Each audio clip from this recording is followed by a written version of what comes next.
Maverick News presents The Rick Walker Show. Defrag your mind.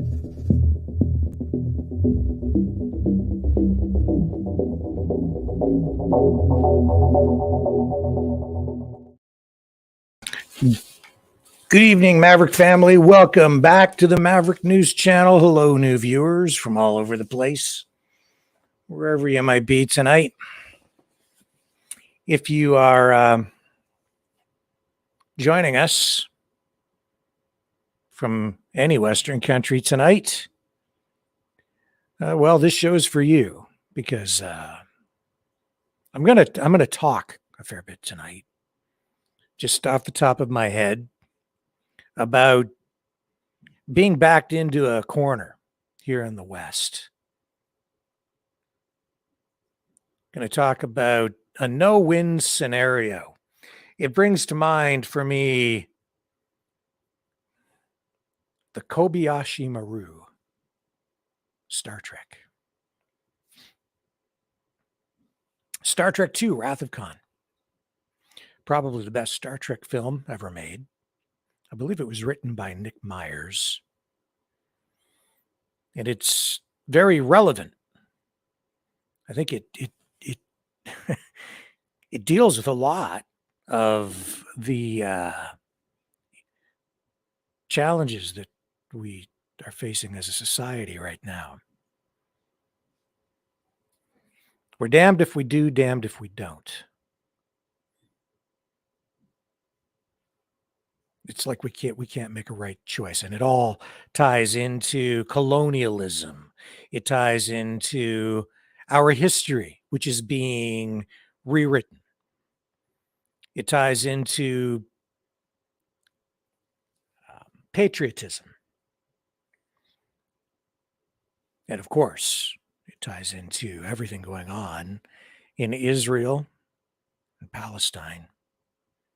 The war there and the war in Ukraine, everything that's going on with Russia,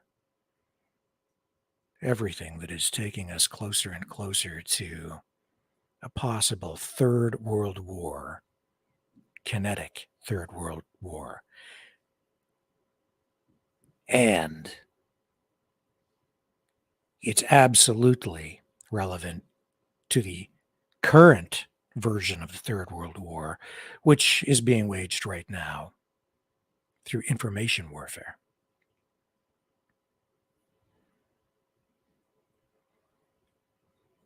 And I'm going to show you how. We're only half awake.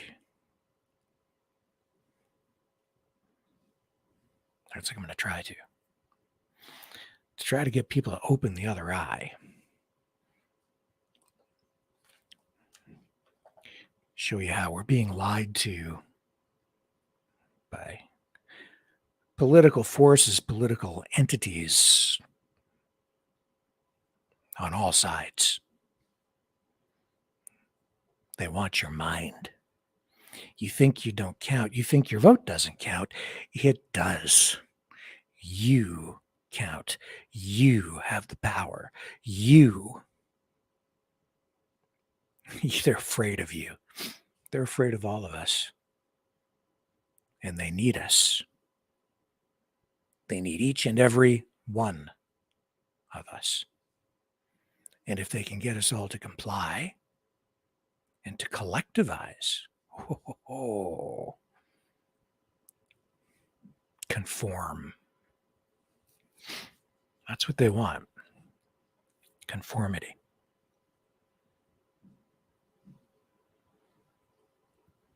I'm here to say, don't give it to them. Express yourself. Be who you are. Tonight's show is, be forewarned, a bit of an op-ed, an opinion editorial. I'm going to be inserting my opinion from time to time because I love my country. I love the United States. I love the West. I love free speech. I love free media.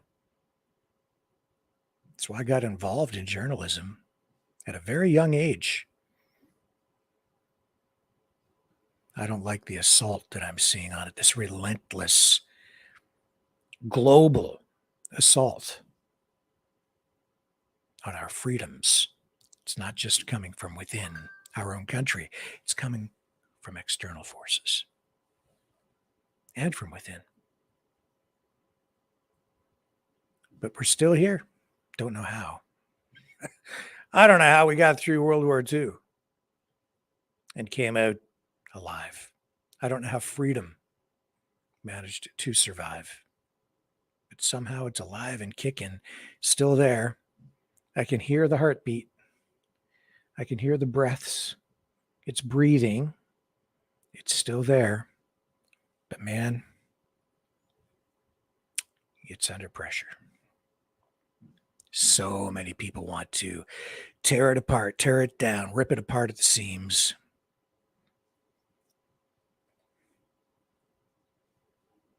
Maybe even you. Probably.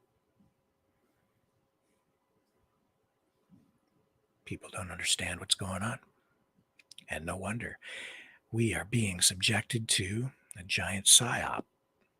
We are being manipulated, programmed. Yeah. And I know you know that.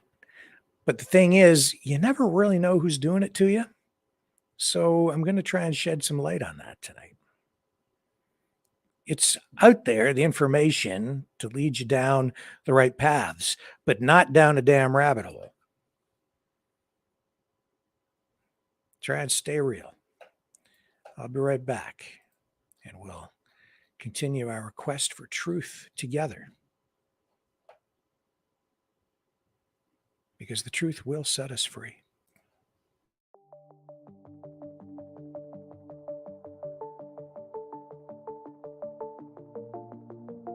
Greetings, brave Mavericks. Our quest for truth continues. We go beyond fake news. Together we expose propaganda. Together we pull others out of rabbit holes. We are maverick thinkers. We are all unique individuals, defenders of individual rights and freedoms, credible, trusted, grounded in reality. Maverick News, Maverick News. Defending free speech, free speech. Donate at freedomreporters.com. Do it now. Tomorrow may be too late. Maverick News. The world is watching.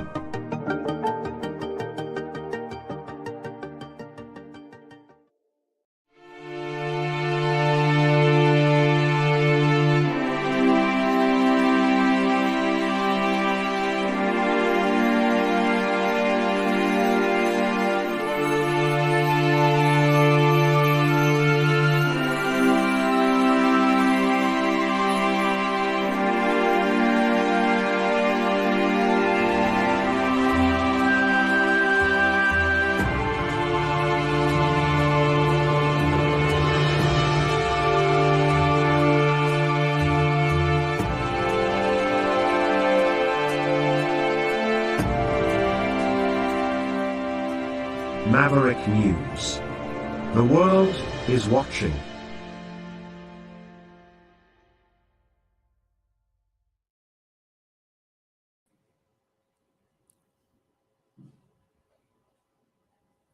I'm back. Where shall we begin tonight? How about with a news story that's directly related to all the other news stories that I'm going to talk about tonight that are also directly related to everything that I teed up during the intro for the show. How about we start with this story about Donald Trump? Here it is. Oh, this is maybe not. Yeah, that's the right one. Okay. Donald Trump. Trump compares political opponents to vermin who he will root out, alarming historians. This is from ABC News. Experts noted parallels to dictators in the past, which his campaign dismissed. So let's go through this briefly. What is this all about? Well, it says here former President Donald Trump vowed this weekend to root out his political opponents, who he said live like vermin, as he warned supporters that America's greatest threats come from within. Extreme rhetoric that echoes the words of fascist dictators like Adolf Hitler and Benito Mussolini, experts and Trump's critics said.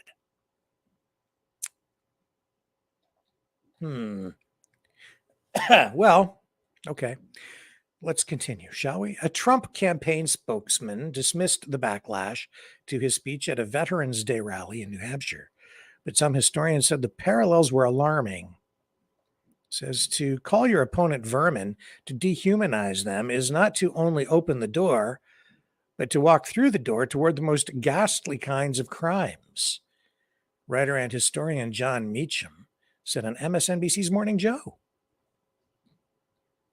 Well, politics is a blood sport, folks.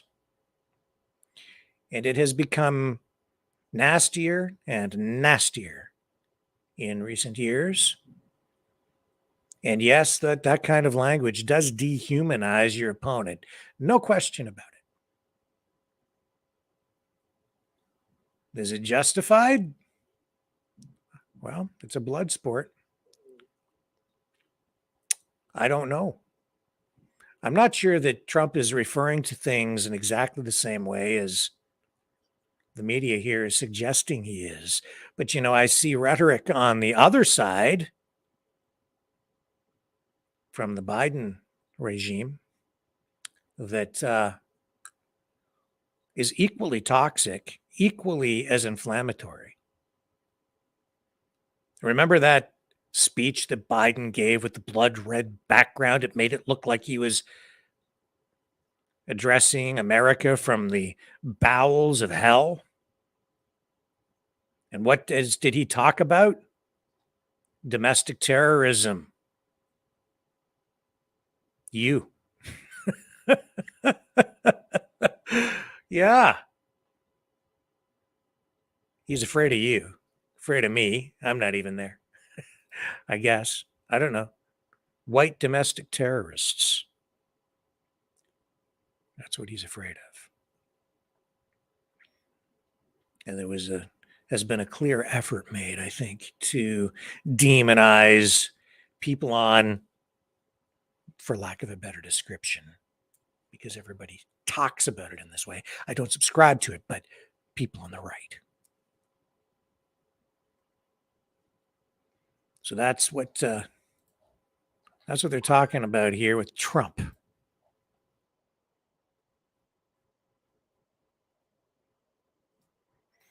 And there's this new book, I guess, that's out. I don't even know if I should play this because I don't know if we're allowed to play this on YouTube. I should maybe stay away from it. At some point, we will probably need to dump off YouTube because of the subject matter that I'm going to touch on tonight. In any event,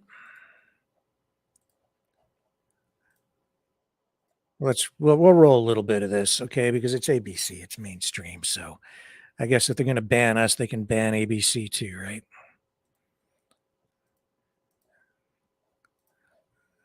Okay, here we go.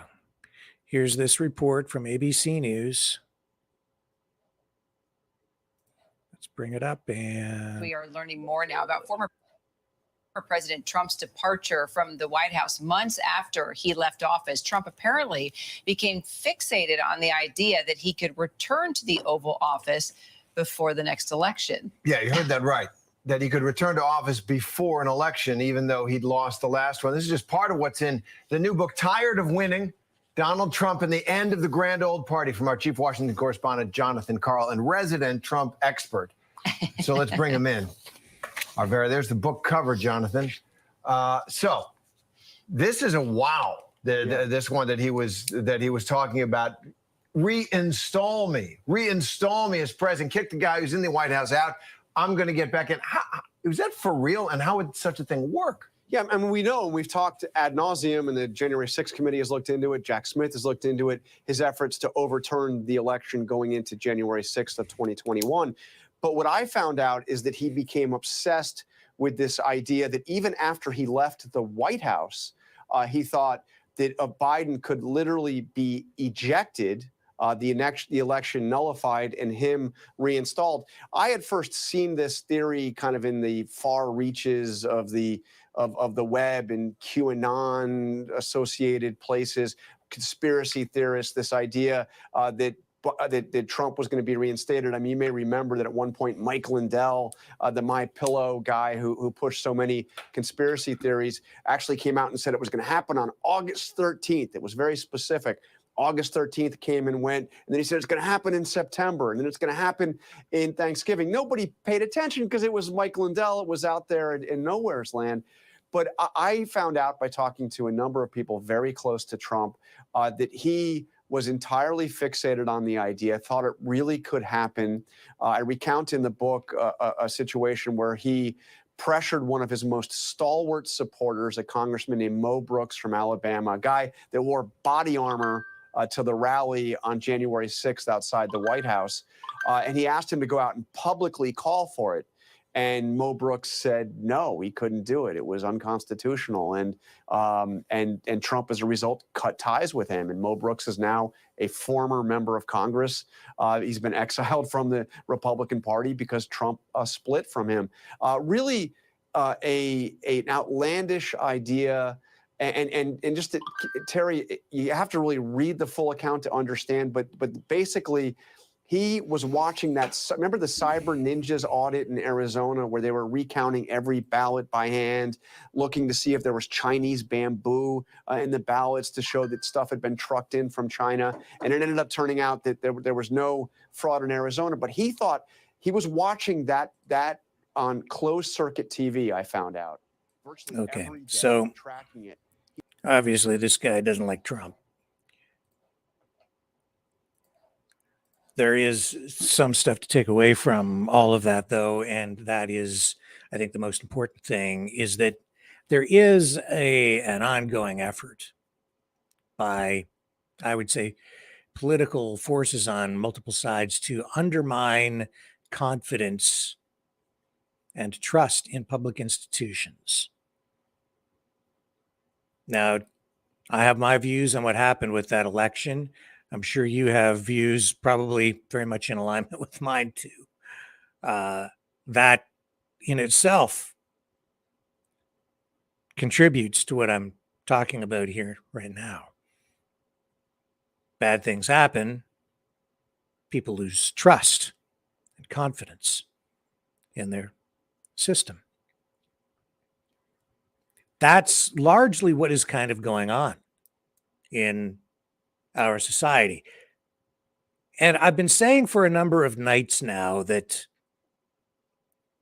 the reason I'm certain we are having difficulty making forward progress, gaining ground, and winning is because we are not really fighting the right enemy.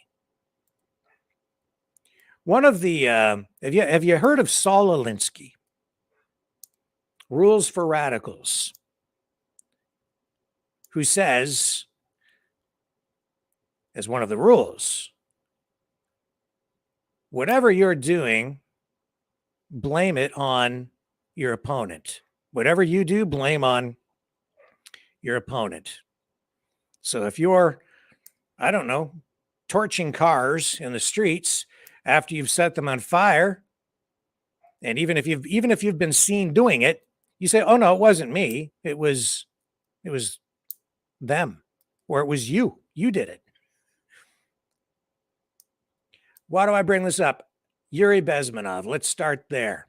Let's backtrack to the 1980s.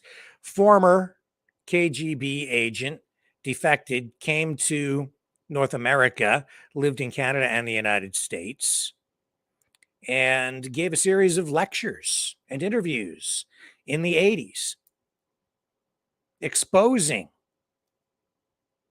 the techniques used by, back then, the former Soviet Union to subvert society. And Yuri Bezmenov revealed that the outside political forces that are seeking to destroy Western countries, Western civilizations, especially the United States, they're playing a long game.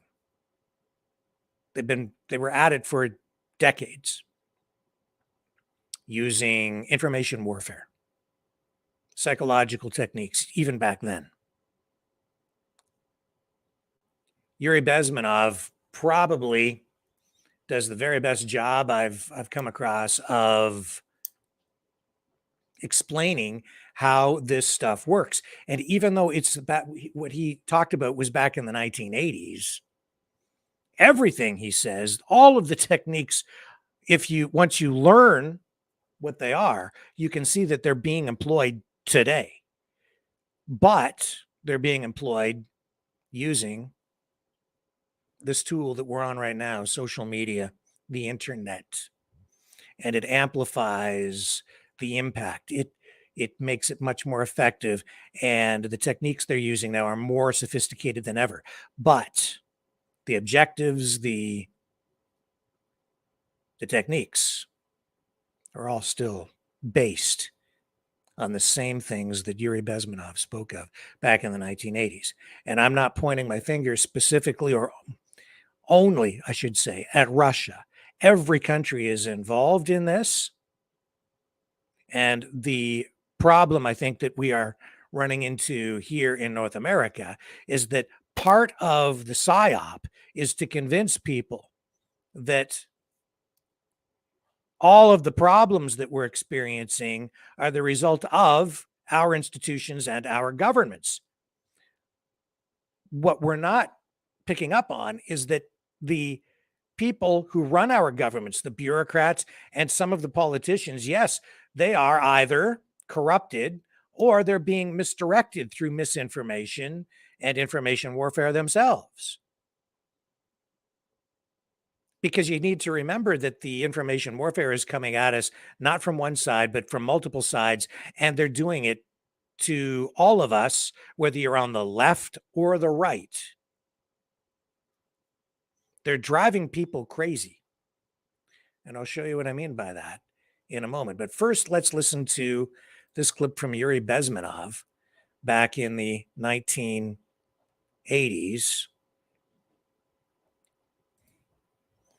I need to find it. Here we go. Okay. This is titled Understanding the Political Scenario of India, Canada, Japan, China, USA, France, Russia, etc. And this, again, is Yuri Bezmenov from the 1980s. And he talks about subversion, how it's done. It's not to say that we don't have problems within our government. We certainly do, but we need to understand that a lot of these problems are being amplified by outside political forces, outside governments who are identifying problems, not necessarily creating the problem themselves, but identifying the problems and then throwing kerosene on the fire and then fanning the flames to create as much disruption as possible within our society. Cleaner for you, with the good financing. It says, please leave us. We don't need your vacuum cleaner. If they don't leave, they shoot them. Okay, he's talking about Japan here, but just give it just a moment. He'll get to the point that I'm trying to make. Values intact. You were not able to subvert Japan. You cannot subvert Soviet Union because the borders are closed. The media is censored by the government. The population is controlled by the KGB and internal police. With all the beautiful glossy pictures of Time magazine and Magazine America, which is published by the American Embassy. Now, what he said there is very important. You need to understand that North America, Canada, the United States, Britain, Western society is vulnerable. It's one of its greatest vulnerabilities is free speech. Well, at the same time, it's certainly one of our greatest strengths. So it's a double-edged sword. What Yuri Bezmenov is pointing out here is that in a free and open society, free, open, democratic society, we're vulnerable to propaganda from outside forces. We let it in. In the former Soviet Union, there was heavy-duty censorship. You couldn't subvert them in the same way as easily because it was difficult, if not impossible, to get messaging out to the people because they had such strict censorship laws in place. Let him continue. Embassy in Moscow. You cannot subvert Soviet citizens because the magazine never reaches Soviet citizens. It's collected from the newsstands and thrown to garbage can. Subversion can be only successful when the initiator, the actor, the agent of subversion has a responsive target. It's a two-way traffic. United States is a receptive target of subversion. Hang on here.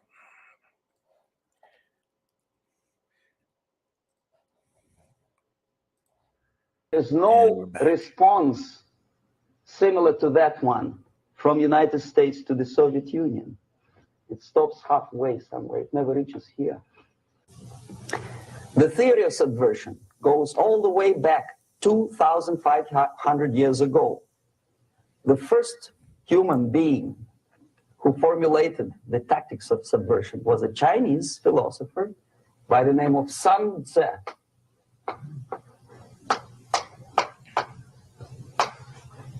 2,500 years BC.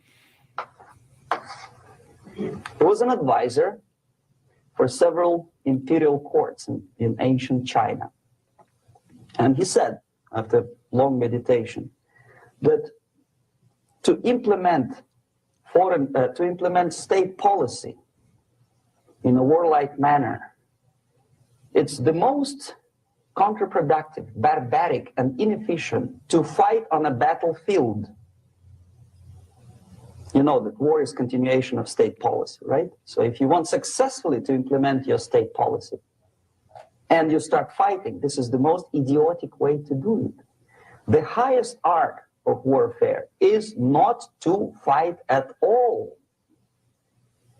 but to subvert anything of value in the country of your enemy, until such time that the perception of reality of your enemy is screwed up to such an extent that he does not perceive you as an enemy, and that your system, your civilization, and your ambitions look to your enemy as an alternative, if not desirable, then at least feasible.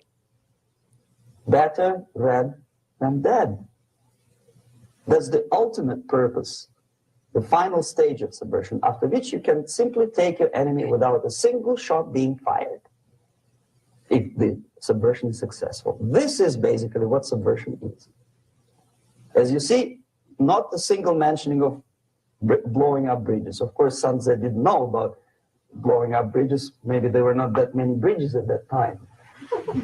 But he teed this up previously in this video by saying that, of course, when people think about subversion, the first thing you think about is people trying to overthrow a government by blowing up a bridge or picking up a gun and getting violent or doing something like that.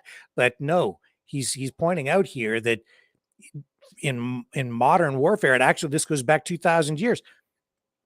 They're using modern techniques today, though, to wage war using information. the basics of subversion is being taught to every student of KGB school in USSR and to officers of military academies.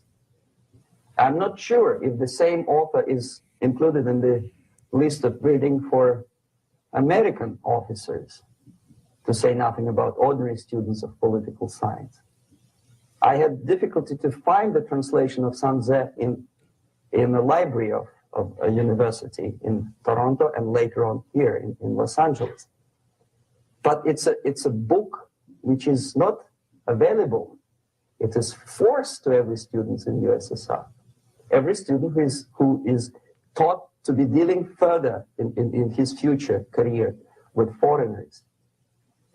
What subversion is? Basically, it consists of 4 periods, time-wise.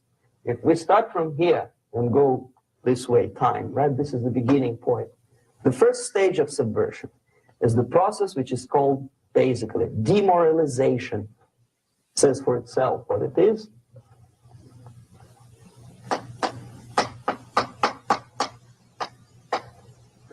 It takes from,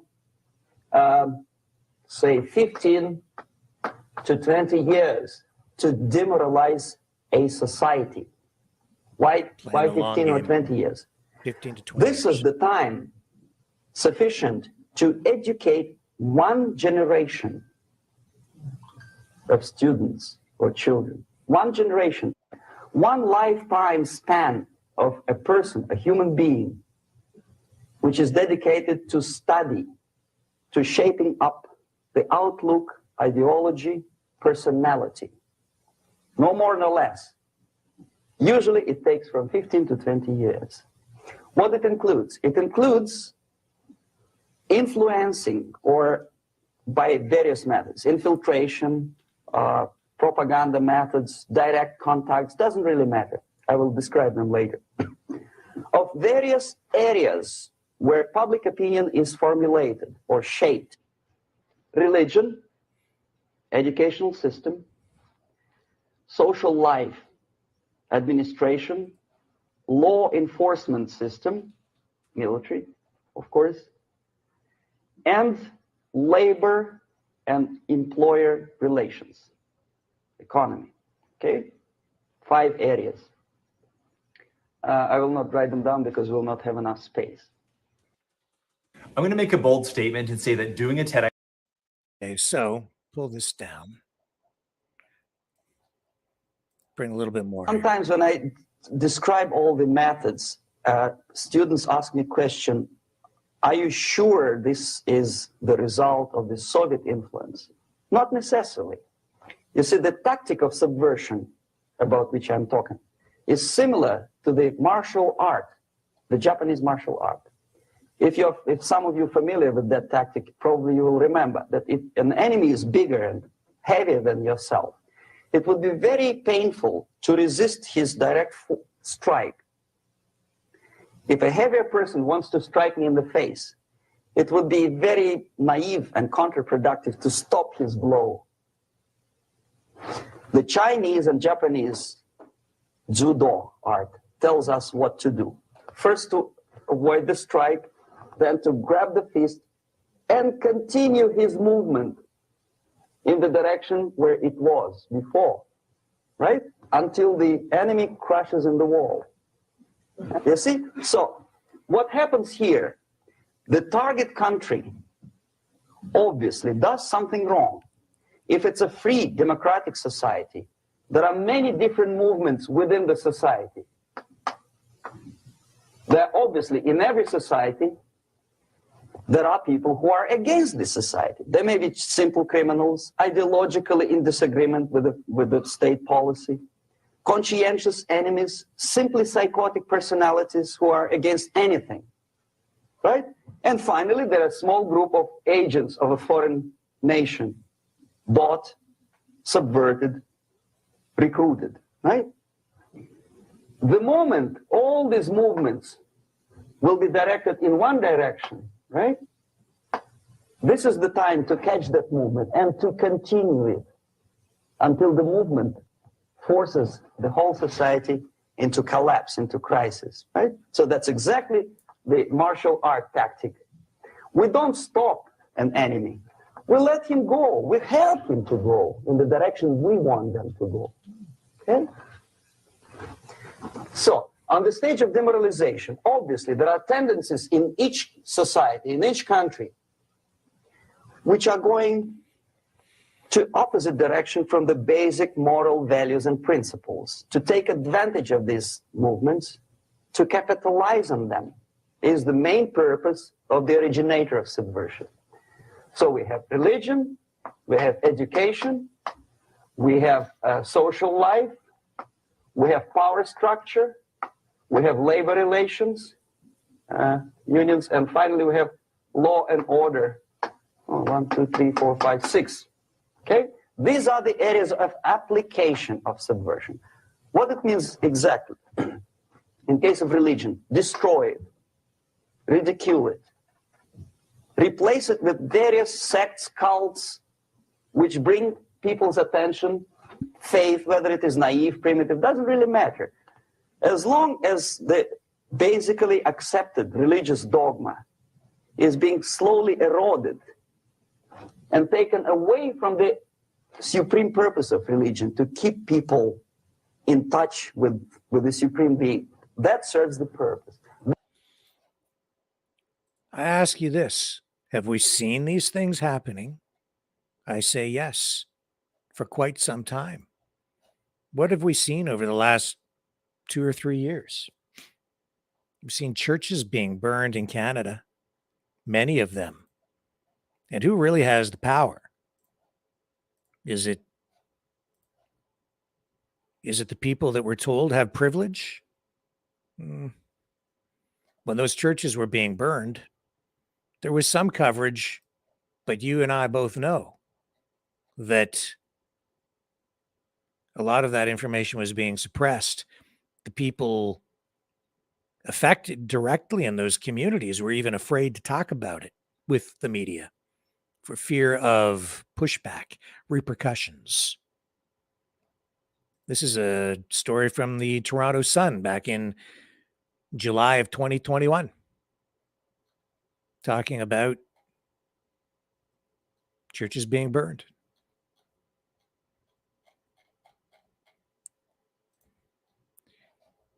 Why were they being burned? A variety of reasons. This was the result of the stories surrounding grave sites at residential schools in Canada. And, there's controversy surrounding that, which we don't need to get into the nitty-gritty of that tonight, but it is absolutely at the center of a lot of this. And why did all of this happen? Well, for one reason or another.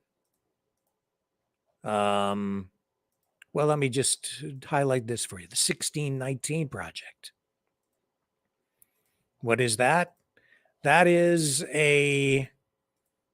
from the work of, so many tabs open, Nicole Hannah-Jones.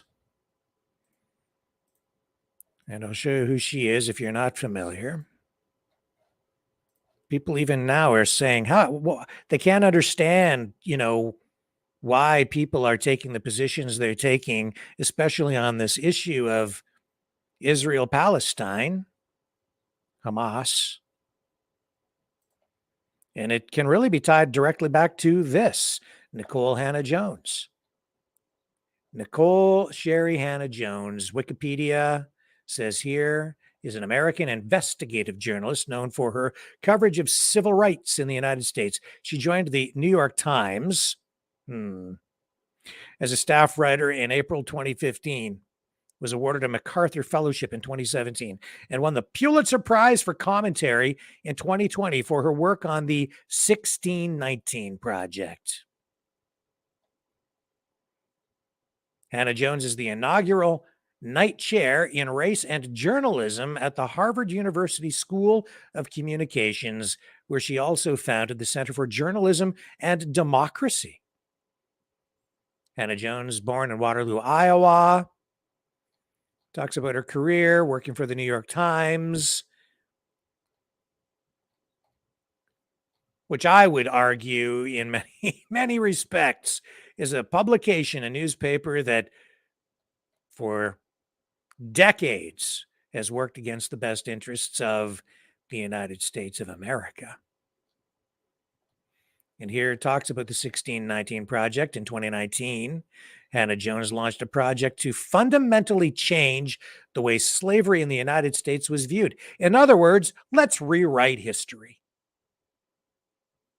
Timed for the 400th anniversary of the arrival of the first enslaved Africans in Virginia, according to her, Hannah Jones produced a series of articles for a special issue of the New York Times Magazine titled The 1619 Project. This, folks, formed the foundation for much of what followed and flowed from critical race theory. This was a flashpoint in the culture wars. This was a full-on assault on history. This rewrote, this was Orwellian. Rewarded for it she was. Pay the price for it we are. Today. All of us.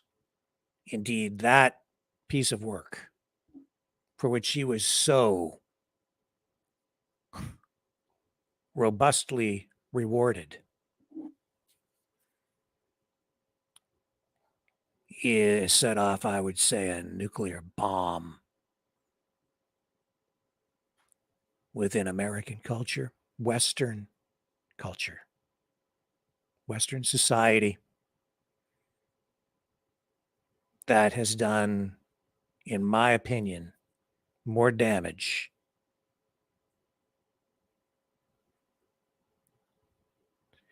to the West than anything else in history. And she won a Pulitzer for it. It's full of lies,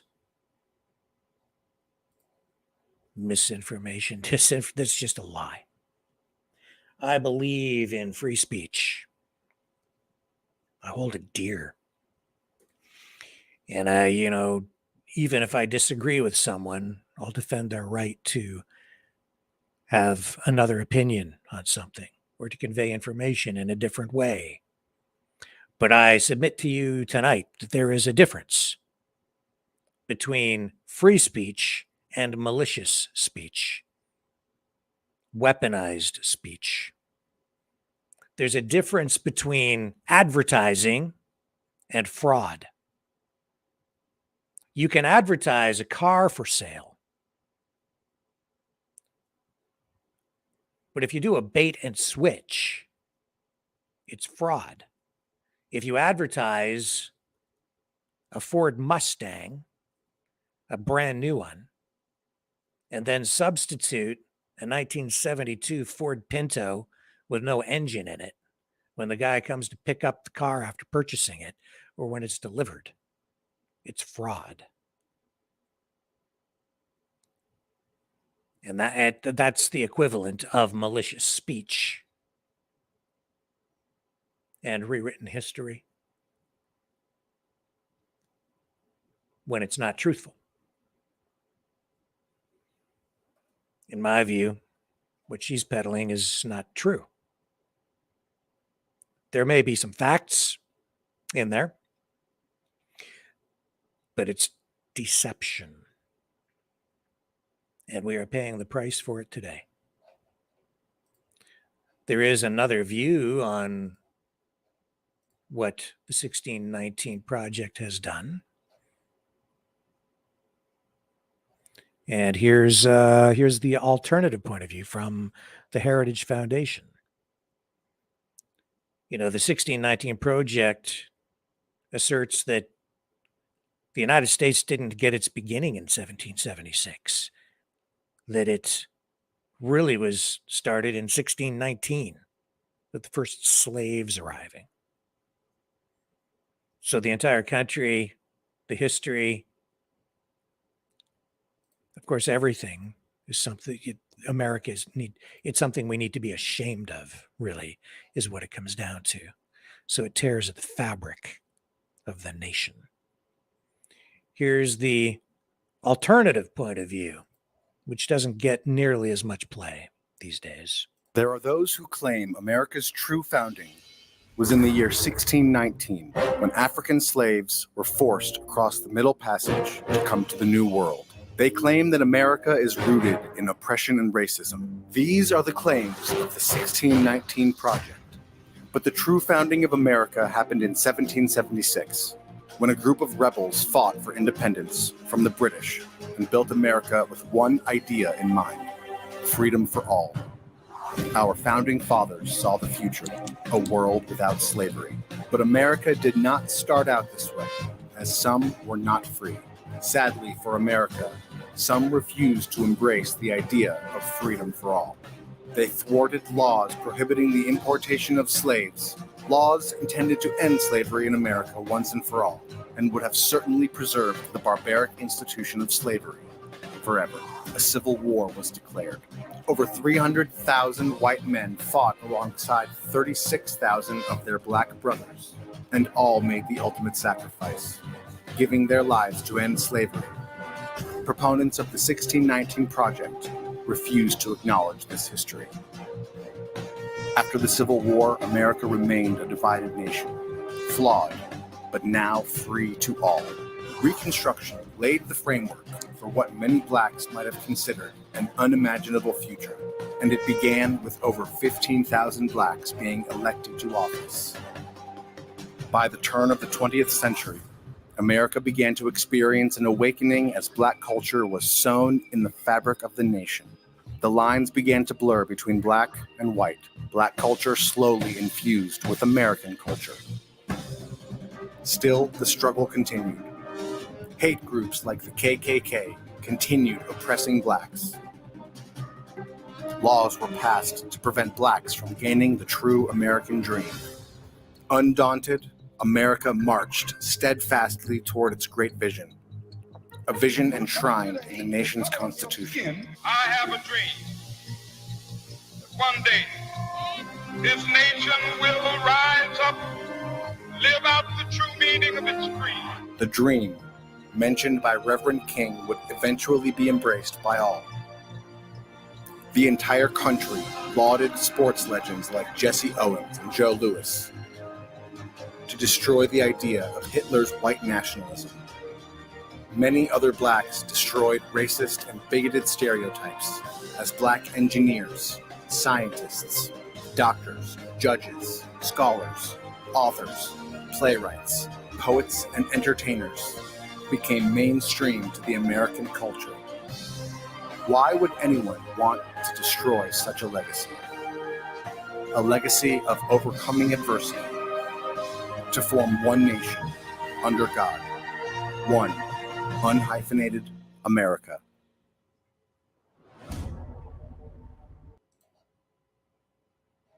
Which America would you choose? Which Canada? Which Britain?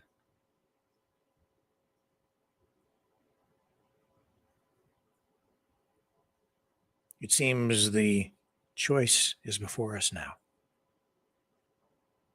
Indeed, we need to make a decision. I keep sitting here night after night saying we should not take a side in this Israel-Palestine conflict. I still sort of believe that. I shouldn't say sort of, I do believe it. Because it isn't about taking a side in the conflict. It's about holding people accountable for their actions. It's about just seeing and knowing what's right and what's wrong.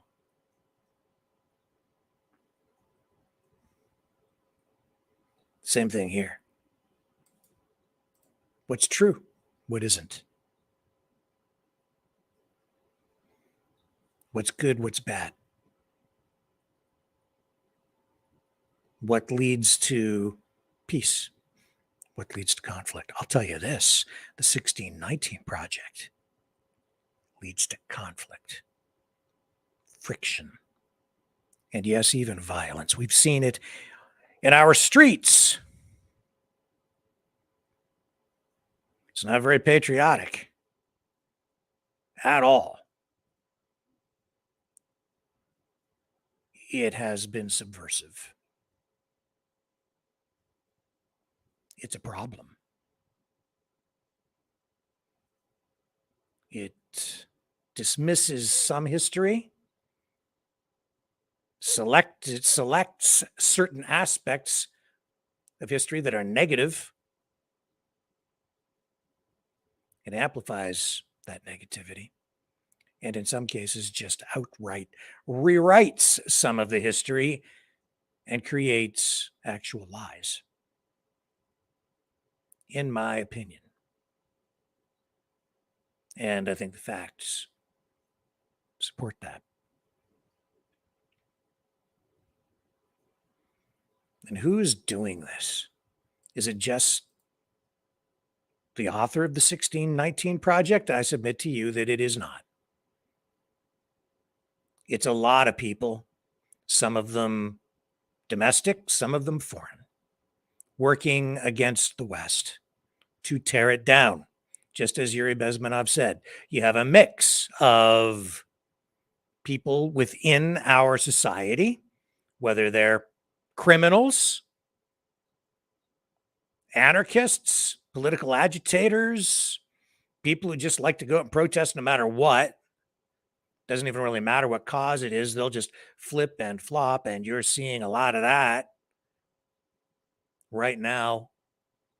One day it's protesting with Black Lives Matter. The next day they're out in the streets supporting Hamas.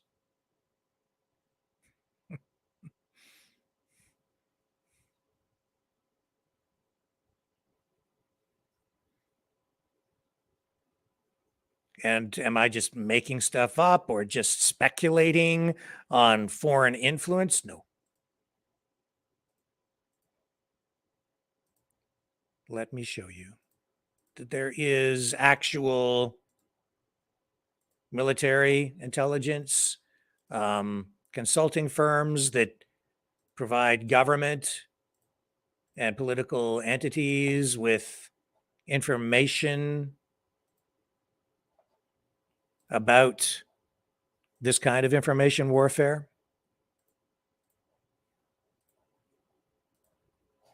Here is one example of that kind of intelligence explained in this report from the Criminal Justice Network. Headline: QAnon's conspiracy theories stoked by China, Russia. This according to a terrorism expert. Says here, substantial foreign influence has been identified in posts containing material peddling conspiracies fostered by the QAnon movement, according to a former U.S. counterterrorism official. From January to December 2020, Russia accounted for 44% of the QAnon categorized posts on Facebook attributed to foreign groups. This from Jason Blazakis, who told an online seminar sponsored last week by the Center on Terrorism at John Jay College. It says posts sponsored by China have sharply spiked since the beginning of this year. This is 2020. From 42% in 2020 to 58% of the QAnon material posted by foreign groups from January 1st to February 28th, 2021, said Blazakis, who served as director of the Counterterrorism Finance and Designations Office in the Bureau of Counterterrorism at the U.S. Department of State between 2008 and 2018. Other foreign sponsors in 2020 included Iran, 13%, Saudi Arabia, 1%. When asked to explain the high foreign influence, Blazakis said the motive in China, Russia, and the other countries is to destabilize the U.S. Attacking the U.S. also distracts their populations from internal strains and challenges. The conspiracy theories appear to resonate with a solid core of believers in the United States. Blazakis, now a professor at The Middlebury Institute of International Studies referred to a recent series of surveys of 15,000 Americans in which about 22% of the respondents said they believed what QAnon was peddling, and another 30% said they were fence sitting. The remainder rejected QAnon beliefs. So I know that there are some of you out there who subscribe to the QAnon narrative, but you need to be aware that these foreign governments have infiltrated the movement. How have they done that? Simply with information warfare. And they've got the budget. It is disruptive. QAnon is disruptive. If you listen to, and I do, immerse myself in a lot of QAnon material so that I understand what's going on and I have the broad picture. Unlike the author of that new book, which simply tries to discredit Trump, and the author is saying that he's noticed some of it over there, way over there, but he doesn't really know too much about it. Well, I know a fair bit about it because I've been down the rabbit holes. And it's pretty clear to me that there is infiltration from outside political entities who are steering the information in various directions. And you now, again, amplifying, throwing fuel on the fire, creating disinformation within the QAnon movement. It's distorted everything. And a lot of it is actually driving people crazy. Some of it doesn't make sense. Why Q? Because it's organized, it's growing, it's getting a lot of traction. It's disruptive as all heck to the fabric of society because of the questions already surrounding the 2016 election. So why not ramp that up? Why not take advantage of that if you're an enemy of the United States? Doesn't matter if it's true or if it isn't. If it's disruptive, help the narrative along.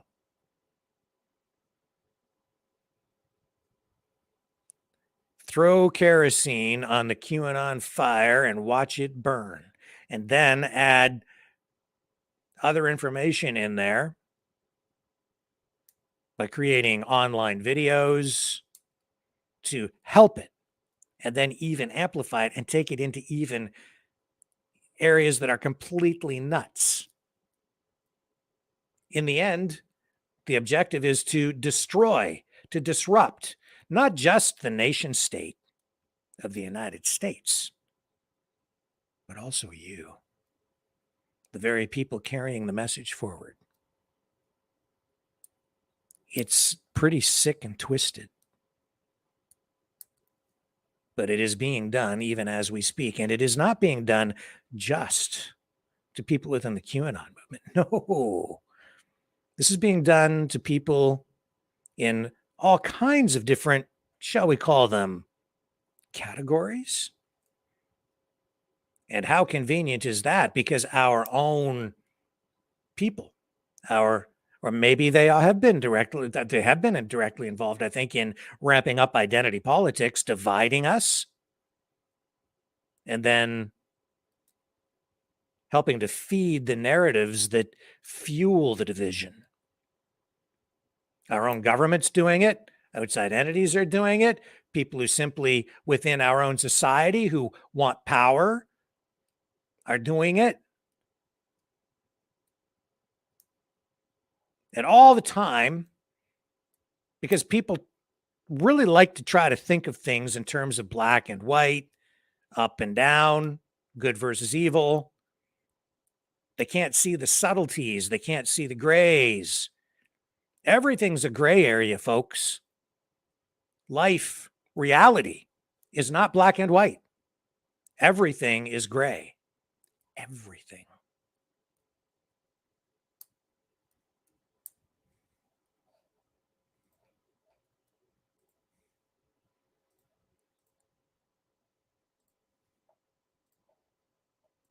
It's all designed to subvert. Professor John Mearsheimer said when the Ukraine war broke out that Putin's objective was not really to take over Ukraine. There were certain areas that he knew were areas that he wanted to protect. He wanted to protect the people in Donetsk, the people who had been shelled, bombed by the Ukrainians and had been for, years. And how many people died? What, 14,000, 20,000 Russian-speaking Ukrainians. He wanted to protect those areas. That was his primary objective. But taking over the whole country? No. John Mearsheimer pointed out something early in the conflict that really resonated with me. He said, what he can't control, if the conflict can't be resolved, he will simply wreck it. Makes sense. Make the country that is a threat to you on your doorstep, render it dysfunctional, inoperable. Eliminate the threat by making it difficult, if not impossible, for them to function properly, to have a fully functioning economy, society. You can't function, you're no longer a threat. If you can't have it and control it, if it becomes a threat, you wreck it. And it's a whole lot easier to wreck something than try to control it in the end. Why would he take over all of Ukraine and try to control it? It becomes something then you have to manage. And if you have a population of people that are resistant to you being there, then it becomes a problem, a burden, not an asset. So just wreck it. Do you really think that China wants to come in here with a bunch of soldiers and try to control us by force? Or Russia? Or Iran? No. But they sure want that funding cut off, don't they? To Ukraine. Who can blame them? And they don't want the funding going to Israel either. So, wreck it. And you don't wreck something just by going after people in the QAnon movement. No, you take that information and you throw kerosene on that. And when I say throw kerosene on that fire, I mean you just help it. You just help it along. And then even create more craziness within it to radicalize some of the people who are the most vulnerable psychologically. But you're also doing it to the left. You're doing it to people on the other side. Here's what I'm talking about. You think that if I'm going to play this for you, and if you think that this person is sane, and this is a person that I would say automatically, it tells me that this person is on the left side of the political spectrum. You tell me that this person hasn't been subjected to some sort of crazy mind control, okay? Or something that has driven this person right over the edge. There's nothing normal about what I'm about to show you. Not one damn thing. And this is on the other side. They're doing it to everybody.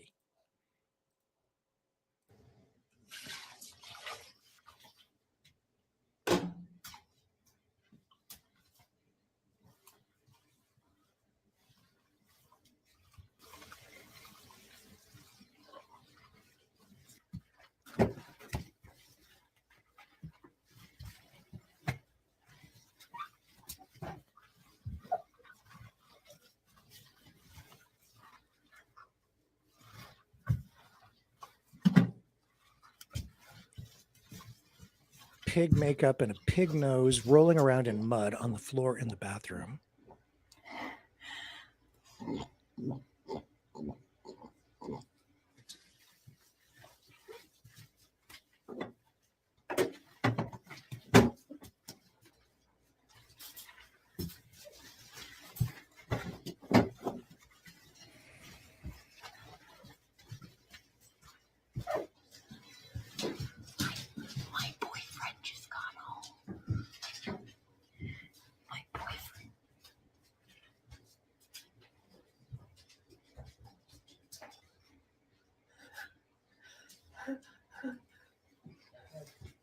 Do you think I'm beautiful? Yes, I do. Oh. Do you want some mud? It actually feels kind of nice. No, I'm okay, actually.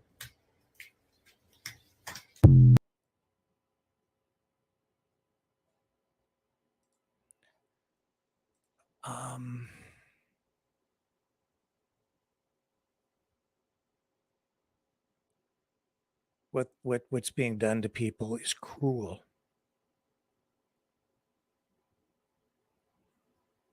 It's cruel.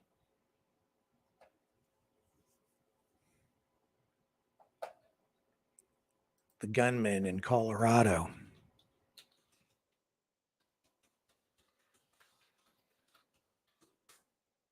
It was a story from October 31st. Here it is. Show you again. You tell me. Is this not something that's got to be related to mental illness? And probably in the same vein as what I'm talking about tonight. Man kills himself instead of carrying out U.S. amusement park shooting. So this guy goes there heavily armed, talks about going into caves, writes on a washroom wall, "I am not a killer." In my view, this guy had been driven insane and there was so much internal conflict, didn't want to kill people, but something was triggering this person. And he ended up killing himself at Glenwood Caverns Adventure Park. This is not normal. This isn't an issue of gun control. This is mental illness. This is somebody being triggered. This is dark. And there's a lot of this going on. Adrian Espuro, Lori, had some pretty extensive coverage on Adrian Espuro. This is the guy who showed up at that RFK Jr. event out in California, armed.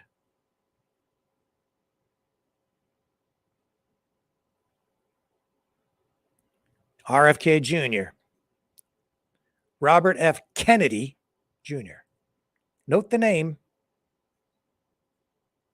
It's like the original conspiracy theory, the John F. Kennedy assassination. It attracts people from the QAnon movement. RFK Jr. also, like Trump, attracts people from QAnon just because of his name. You don't think that outside political interests aren't interested in that? So too is the CIA and CSIS.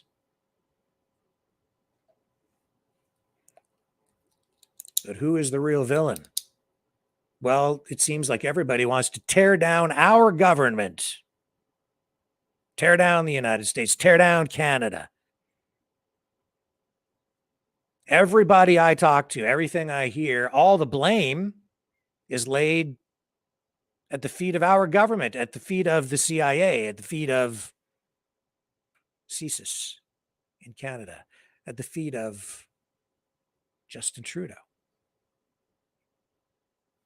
But Trudeau's just a player. He's a problem. Because his policies, the things that he has done, have not served the country. It hasn't served the people. So yes, he has to go, but he will go. But the people who want to tear it all down can't seem to wrap their heads around the fact that once he's gone, the problem will persist. And it's not the system. The people telling you that it's the system, that the system is the problem, they're part of the problem. They are either traitors to the country or they've been subverted themselves through this psychological warfare, or they're just being misinformed and they're too stupid in many cases to realize that it has happened to them, or they're so uneducated that when they have no grounding in history, when they have no grounding in civics, when they don't understand how the system works at all, it's pretty easy for someone to come along and feed them a line and tell them that your government is just a corporation. It's a lie. It is just a bald-faced lie. And that is the entry point for so many people into the rabbit hole that takes them down, down, down, down, down.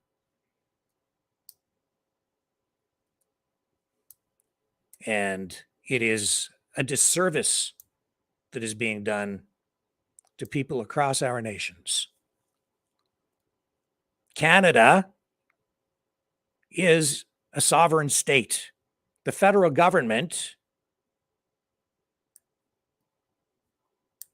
is not just a corporation. That's why we have an army. It is a sovereign government with crown corporations that allow it to do business on an equal footing. Those crown corporations are there so that you actually have a fighting chance in court or in contract with those corporations to enter into agreements to do things like, if you're a company, pave roads, or even as a citizen, an individual citizen, if you're a company, to pave roads, or if you're an individual citizen, then you can engage with the government with those crown corporations through them. I can't get into all of the nitty-gritty on this. I can only tell you that the Constitution of Canada is real, and the Constitution of the United States is also very real. It's a real thing. I'm holding the copy of it right here. And people who tell you that it's just a corporation are really just telling you that the government is not legitimate. And that is a huge part of the problem in all of this, because there's a grain of truth in it, but it's misleading and it's malicious. And it's all designed to undermine your confidence, your trust in all government institutions, including police, including the guy who works down at the water treatment plant, all the bureaucrats, everything. It's all designed to make you want to just throw the whole system out, tear it all down. And yet these people, they really never, ever tell you what's really going to come to us on the other side. Isn't it interesting how the people who are most upset about the culture wars, identity politics, all of the stuff that they see coming at us from the neoliberal woke left, the cultural Marxists, those people who are most upset about it are over here. They're saying those people are trying to tear the system down. While over here, the people who are upset about it, what do they want to do? They want to tear the system down. Isn't that strange? They want to get rid of the government. They want all the politicians gone. Get them all out of there. Completely eliminate the system. It's not working. Your vote doesn't count. Democracy is an illusion, they say. It seems we can't win. We're in a no-win scenario. If we go with the neoliberal woke side, they're destroying the entire country. They've fundamentally changed everything. They've corrupted everything, so it's hopeless. If we go with the people on the other side, they think that it's all captured. There's no hope. Everything is, your vote doesn't count. The only solution is to tear the system down. Everybody wants to tear the system down. Isn't that weird? They both want the same thing. And then what comes out on the other side? Well, the people on the right, not really telling us. The people on the neoliberal woke side, they sort of already have kind of a thing going where it seems like they kind of have what they want because they're working toward this globalist degrowth, global neo-fascistic, communistic authoritarian one world government where we don't have any democracy because the countries are being de-democratized through globalization. We're ending up in the same place with both sides. So it's like a no-win scenario. And it gets worse. Because what is all of this predicated on? Colonialism. What's called to decolonialize the West, the world. It doesn't even make sense, really, because every Western country, every European country, how far do you want to go with all of that? Show me a country that hasn't had its population displaced or altered the demographics through history at some point. And how far back do you want to go? Well, 1619, that's pretty far back. Goes back even further, 2,000 years.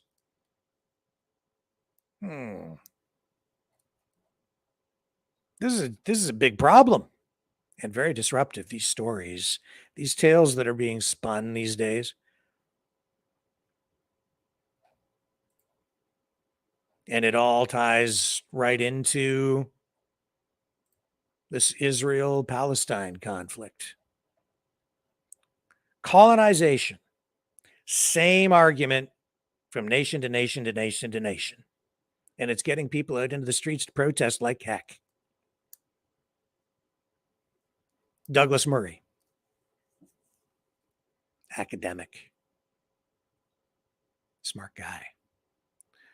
Certainly one of the world's thought leaders when it comes to politics, culture. He's rejecting this anti-colonialism, and I do too. Now, he's taking a pretty hard, I shouldn't say hard, but he's coming down on the side of Israel in this conflict that we are going through right now, and I totally understand it. I'm trying not to pick a political side in it. He has, because he's rejecting this anti-colonialism ideology that flows right from that 1619 project. The whole idea is that basically the West, we're all colonizers. It all comes from the British monarchy, the British Empire, over hundreds and hundreds of years, staking claims all over the world as explorers on sailing vessels went forth and discovered, well, the New World. The New World. The New World at the time, today, we're being told through various narratives that it's actually the Old World because they're rewriting our history. Douglas Murray rejecting that because all of that leads to shame. It's designed to make you ashamed of your country. It rejects patriotism. It makes you ashamed of yourself. It's something that forces us all to become self-destructive. It's kind of insane in itself. Is it really much of a leap to go from accepting and internalizing the atrocities of centuries of oppression and blaming yourself for that? Well, society also heaps the guilt on you for that and makes you atone for those sins, the sins of people that came hundreds and hundreds and centuries before you. And in some cases, in more recent times as well. But before you were born. things that you had nothing to do with directly. Oh, but you reap the benefits today because you're privileged. And the equity that was built up over time from our forefathers who built the nations, built the West, you benefit from that, so you must pay.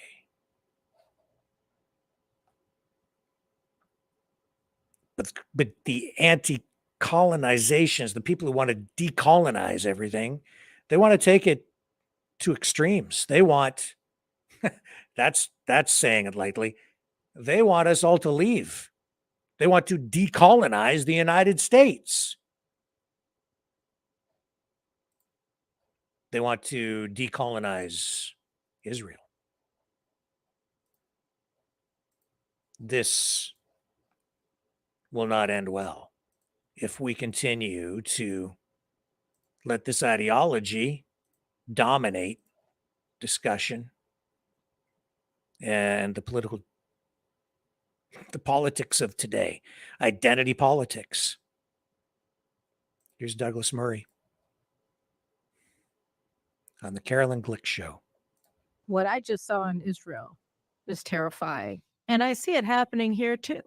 You know, our police can't go into a lot of different places in our cities. We had priests being beheaded in churches. You know, we've had so much terrorism here, and it's all coming from Islamic jihadists. We're done.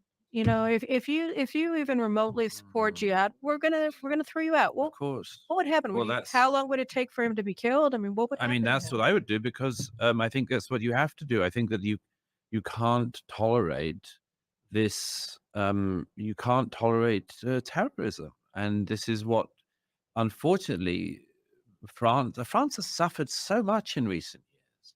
And I admire the French Republic hugely. I admire its grit, its ability to get through things that I think many other societies would not. I mean, the assassination of everyone from your most prominent secularists at Charlie Hebdo to a priest saying mass at the altar in Rouen is a pretty comprehensive cross-section of society to take out just right there. And the Bastille Day, the Bastille Day, the Bataclan, the Stadium, everybody, everywhere. But it's the same thing. I see in London the other day, these horrible people standing on the London Underground chanting for Intifada. And I look and I think, we've had a taste of Intifada.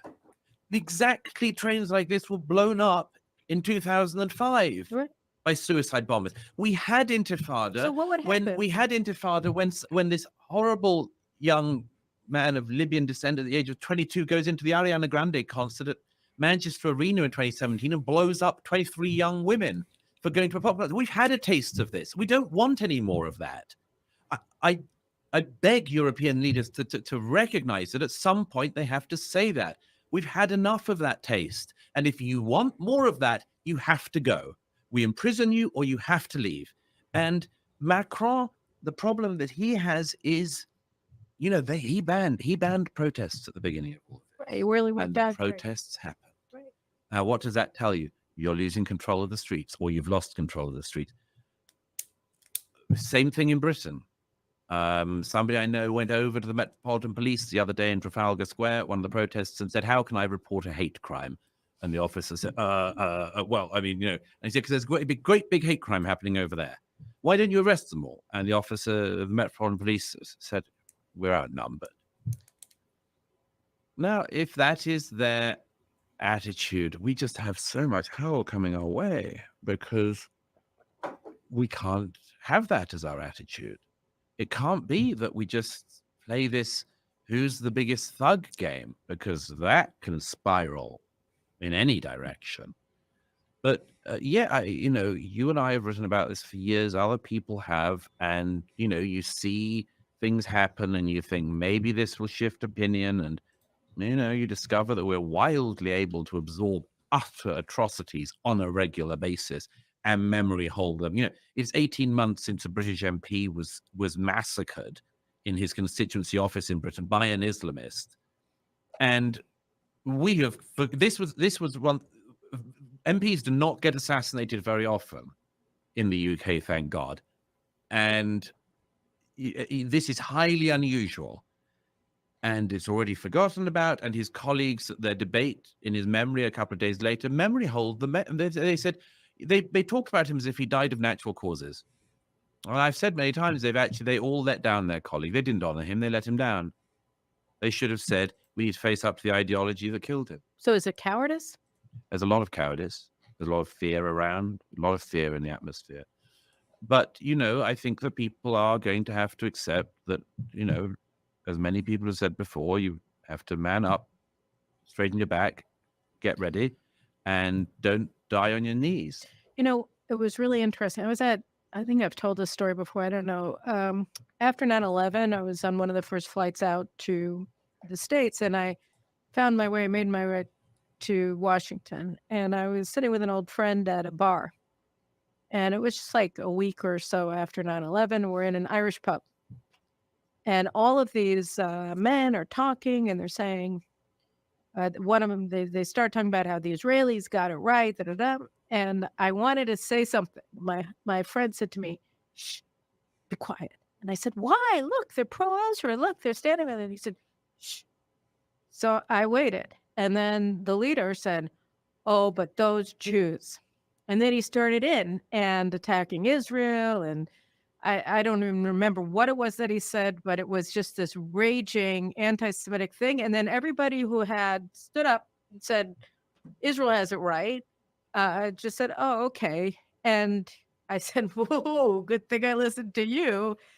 And, we're looking now and we're seeing that the people standing up to the jihadists on the street in England and in Paris are on the far right. I don't know, far right. I don't even know. I'm a far right. So you're a far, like anybody who's not on the left is a far right. I'm a total centrist. And I think I'm a leftist. And I'm a centrist. I'm a centrist compared to what's going to come if they don't address this. Because, first of all, you can't have this situation where, doubtless there were some far right people who turned up, but there were also just patriotic British people who turned up. And I don't see why there should be this double standard of every British patriot who turns up must be a far right thug, and every Hamas supporter is a peacenik. Is a peaceful protest. I don't accept it.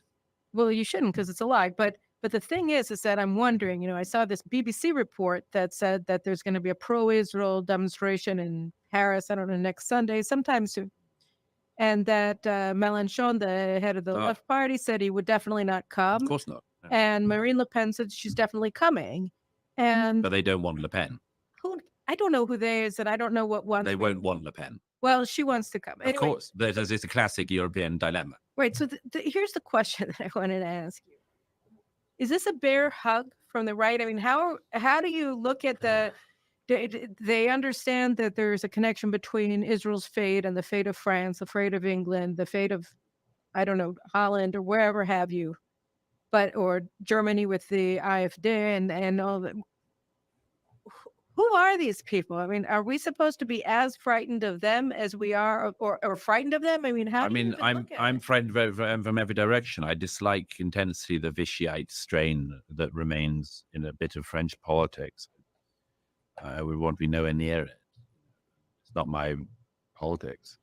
I feel the same with some of the other noxious strains that still exist on parts of the right and the far right in Europe. In America, it's getting stronger, actually. There's a whiff of it now in America. I dislike this intensity. This is not my politics. But anybody other than these people save these nation states of Europe? Then, as you say, it's this question of would the Jews of France be happy to put their future in the hands of Marine Le Pen? They didn't think so. They didn't vote for her. No. And then there are others. I mean, I've slightly given up on this, but over recent years, I've spent a lot of time with a lot of politicians from across Europe, partly after the Strange Death of Europe. It became a bestseller and came out in translation all across Europe. I would always go again to every country whenever translation came out and meet political leaders. And I'm probably the only person who's met this number of European politicians without being paid to have to do so. And I've done it because I'm interested. and it's really tricky. Country after country, it's really tricky. Like Italy, it's tricky. Maloney comes out of a movement in Italy that was Mussolini adjacent. It was Mussolini admiring. She's obviously moved. Do you know exactly where she's moved? No. I mean, I've had rows with her. Matteo Salvini, who was the interior minister in Italy, I did an event with him and Dori Gold and others at the Italian Senate a few years ago, condemning anti-Semitism and all that. And I felt confident that Matteo Salvini is not an anti-Semite, but all of this shifts all the time. And like those Irish guys in the pub. Yeah. And by the way, I mean, there's one that really worries me, which, I mean, there's enough, I think, trust between us and the nuance in the people watching to understand this point. And because it's a tricky point to make. But I do notice one form of anti-Semitism rising on the right, which comes along in the following form. And it is, I got a lot of this after The Strange Death of Europe came out, is Israel has closed borders, understands the importance of very, very carefully curated migration, yet Jewish groups in the West tend to be pro open borders, pro mass migration.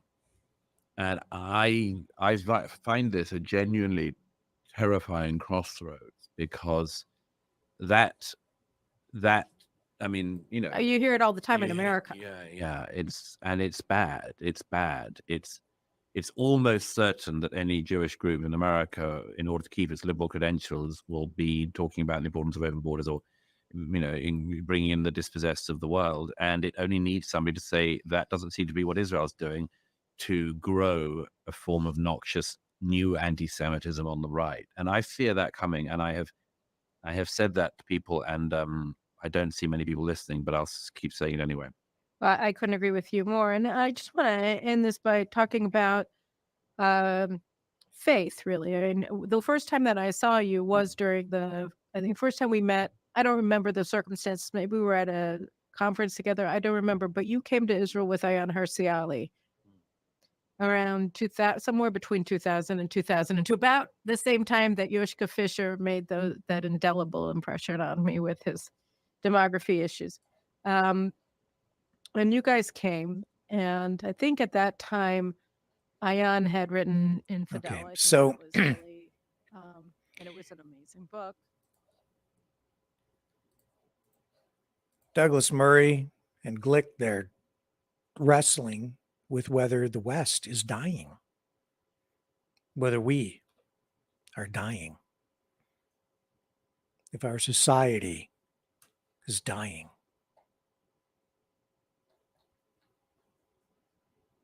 Are we self-destructing?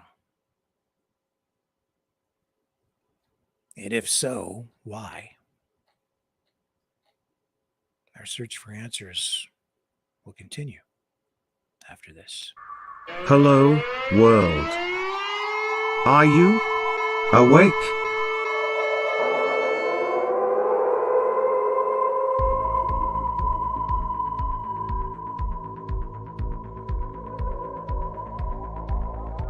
Uniting humankind by liberating millions of minds at a time. Maverick News. The world is watching.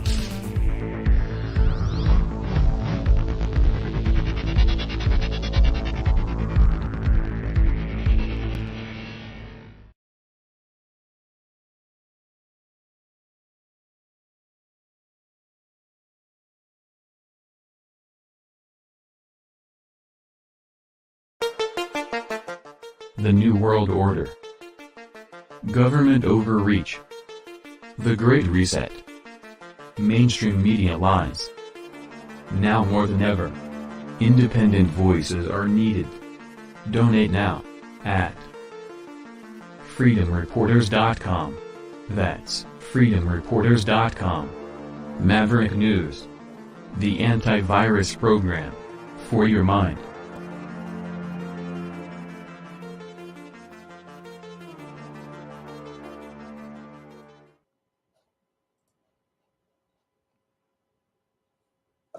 So what do we have in our communities today?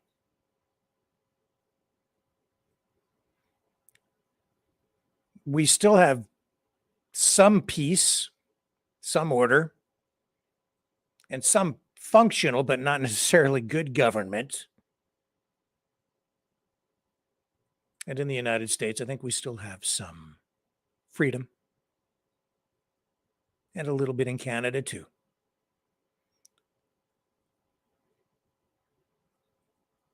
And how do I know we still have some free speech? Because of the chaos. I had a conversation about this recently with someone who said to me, you know, back in the 1950s, there was a lot less mental illness and society was maybe even better off because there was no social media and professional journalists through the mainstream media essentially vetted and even imposed a kind of censorship on everything that we consumed through mass media. And even information that came from the White House was censored. News was censored and approved, really, before it was distributed for public consumption. And so it was put to me that we were probably better off because everyone back then sort of agreed on what the truth was. And I've thought a lot about that. I've thought about that very thing before that conversation. I've thought about it more since. Can't say I agree. Because it's the chaos that is still giving me hope. And this is why I defend the system.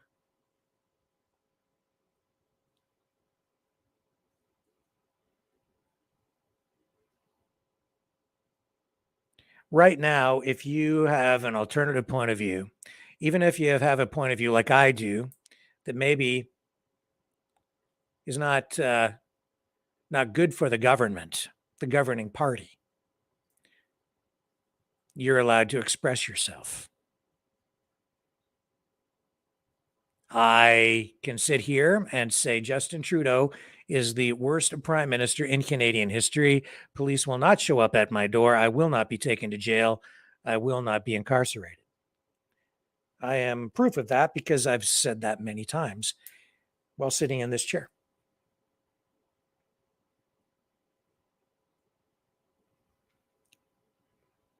However, we are seeing a rising amount of censorship. And I thought about why. Why are we seeing these new laws imposed to restrict movement, to even restrict some aspects of protest, and censorship laws and regulations on social media designed to limit further our rights to free speech? It's because the government is afraid. To some degree, it's also happening because we have some corrupt politicians and bureaucrats who do, I think, enjoy asserting authoritarianism over people, but more to the point, in Canada and the United States, you're getting this also because the government is afraid, because they can see that there are outside political forces inserting their influence into areas of into problem areas in order to disrupt our society. They don't know how to deal with it.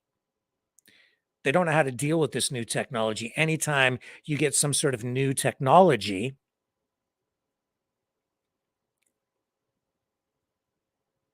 The people in power at the time, all through history, have tried to control it. They've had to relearn old lessons on issues like free speech, and we relitigate all of these discussions. When the radio was invented, a lot of people thought it was like a devil's box, and it was satanic in itself, the technology. And I think it was in Saudi Arabia where, at the time, there were people opposed to the radio. They didn't want it. They wanted it banned. So what he did, the leader of Saudi Arabia at the time, if I remember the story correctly, he had those who were asking for the radio to be banned to come in and into his palace or whatever it was he had at the time. And he had arranged, he said, well, let me hear this radio that you speak of. And so he prearranged to have someone read religious script over the radio at the time that this meeting took place. So he turned the radio on, and it was religious programming. And he said, well, if that's what's coming from the radio, then this can't be the work of the devil. So the radio was not banned. But it's just an example of how people are afraid of technology, afraid of new things. Government is afraid of social media. They're afraid of outside influence, and they are afraid of protests. Very afraid of everything going on. So they're responding in authoritarian ways, becoming the very monster that they say they are not. And on the other side, on our side, the freedom side, if you want to call it that, I think some of us have been traveling down dark roads that way too, by making choices that have turned us into, or in the process of, it's a process of turning us into the very things that we've been accused of becoming. Simply because we make mistakes and don't see any other way out. So when the government sees an external threat on the information warfare front, they respond with censorship. And then we all suffer.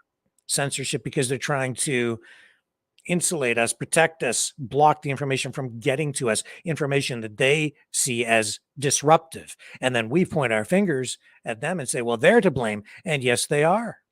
And in some cases, you see, because nobody spends more money on propaganda and advertising than our own federal governments in order to manipulate our minds. And so we automatically assume that all of this stuff is coming from our government and that they're controlling the information flow through censorship because they have their own agenda in mind, which they do, but they're also responding to external security threats, which we don't understand and they don't even really talk about. And when they do, we dismiss it because we say, well, it's really just the CIA, it's CSIS, it's Trudeau. But I'm trying to explain to everyone that the problem is more complex than that. There are internal problems, but the real threat is also outside the country. And it works. It gets people out into the streets. If you think these crowds that we're seeing all through the Western world, these protests, huge protests, pro-Hamas, pro-Palestinian primarily, and now some counter-protests on the Israeli side, but not nearly on the same scale. But these pro-Hamas protests, you think these are just organic? Do they just happen on their own? With instantly Thousands and thousands, if not millions, of Palestinian flags have been made available to protesters, and the signs they're carrying, in many cases, are professionally made. Come on. Look at this stuff critically. Look at this protest in Toronto, Ontario, Canada. You're telling me that all these people just came out just on a by chance? No, this had to be coordinated somehow. This is done through social media. It's advertising. You have to let them know when, and you need to let them know where. So there's an obvious campaign afoot in order to get all these people out, wouldn't you say? Look at that. Look at the size of that crowd. You're telling me that the people just, what?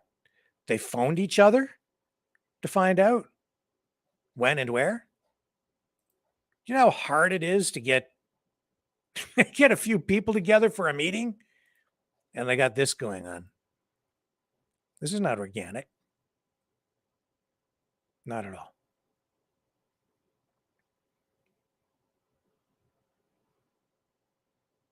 Look at the size of that. That's Toronto. And these are happening all over Western countries. I'm not even sitting here in judgment of whether, you're in this particular instance discussing this. The point is, these things are being coordinated. And they're using essentially marketing tactics through social media to get people out. Who? Well, I've been trying to tell you who. Who does it benefit? Does it really benefit our government to create such disruption in the streets that it threatens the very existence of our government? Is it really in the best interests of the government to create such disruption that it might actually result in an overthrow of the government or the system being torn down? And then they all lose their positions and might even be tried? No, doesn't benefit Trudeau to have all that going on in the streets. Now, I would say that he's helped fuel it because he's corrupt in many ways. But he doesn't want to take it so far that he gets dragged out of his office and ousted from power. And a lot of this stuff is directed at him, man. So I'm just telling you that it's more complicated than that. I'm not saying it shouldn't be held responsible for a lot of this, because the government has fueled this because they've taken their own agendas too far. They've pushed too far. But I would submit to you that they are being manipulated too by the people above them at the World Economic Forum, the globalists. They're pulling the strings and telling them what to do. But then there are also other disruptive forces in play across the board. And they're manipulating all of us too. It's happening all the way around. And that's really the objective, isn't it? Like Professor Mearsheimer said about Ukraine. If Putin can't have control of the entire country, he'll just control what he can and wreck the rest. The objective here is not to control the country at this point. It is simply to disrupt and maybe even destroy from within. As Yuri Bezmenov pointed out, they don't send in soldiers. They don't need to. It's the art of warfare, the modern art of warfare, information warfare, where they win without firing a single shot. Who's they? We never fully know, do we? We just know that there is chaos in the streets. Chaos like we saw out in California, where that Jewish man, Paul Kessler,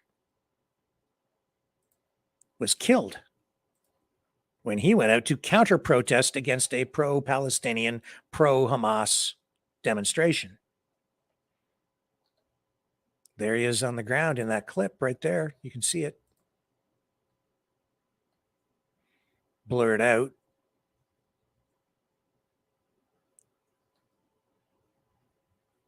Elderly Jewish man died in a clash with pro-Palestinian protester who was mourned this week as a symbol of strength and growing anti-Semitic hate.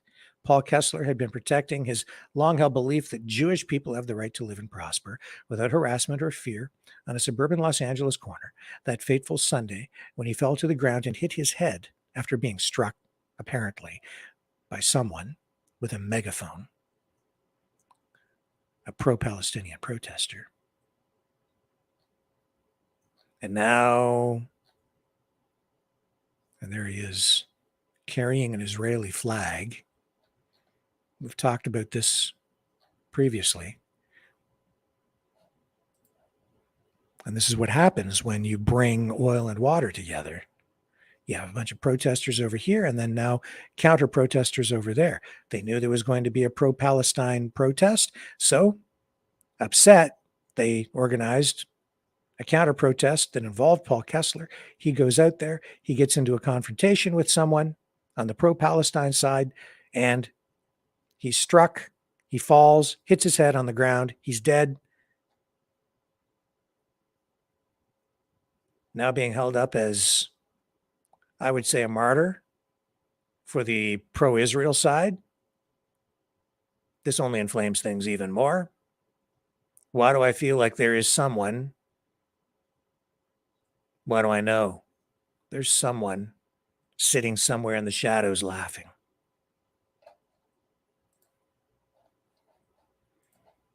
And that's not an anti-Semitic remark that I just made. I just know. I can see it. I can smell it. Someone's laughing. Laughing at both sides, at all of us. You don't want violence. You don't want escalation. I say don't engage. They know enough, whether it's our government or another government, they know enough not to directly engage unless absolutely necessary in a kinetic way, like in kinetic warfare. They do it with information warfare. They get people out into the streets to disrupt. They get people out into the streets to fight. People do it willingly, and sometimes it is organic to some degree. It's the organic nature of it that makes it so effective. All they need to do is start rolling that snowball down the hill. It gets bigger and bigger and gains more and more momentum, and you can't really tell who's behind it. Well, there's that giant protest in Toronto, or the protest in California where Paul Kessler was killed. And it reminds me so much of what we've seen in the past with things like, well, the Nazi rallies in World War II with Hitler. Those, my goodness, those rallies with Hitler, those were huge. At Nuremberg, were they just organic? I see the people in the streets right now, and it reminds me so much of that.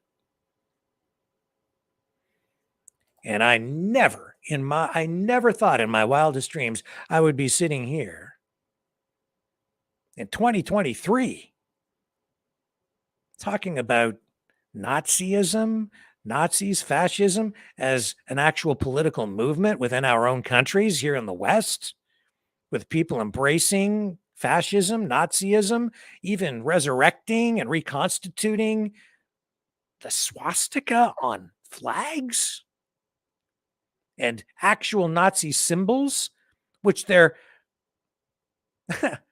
saying, oh, it's not really a Nazi symbol. It's not real. It's a First Nations thing. And, horse crap.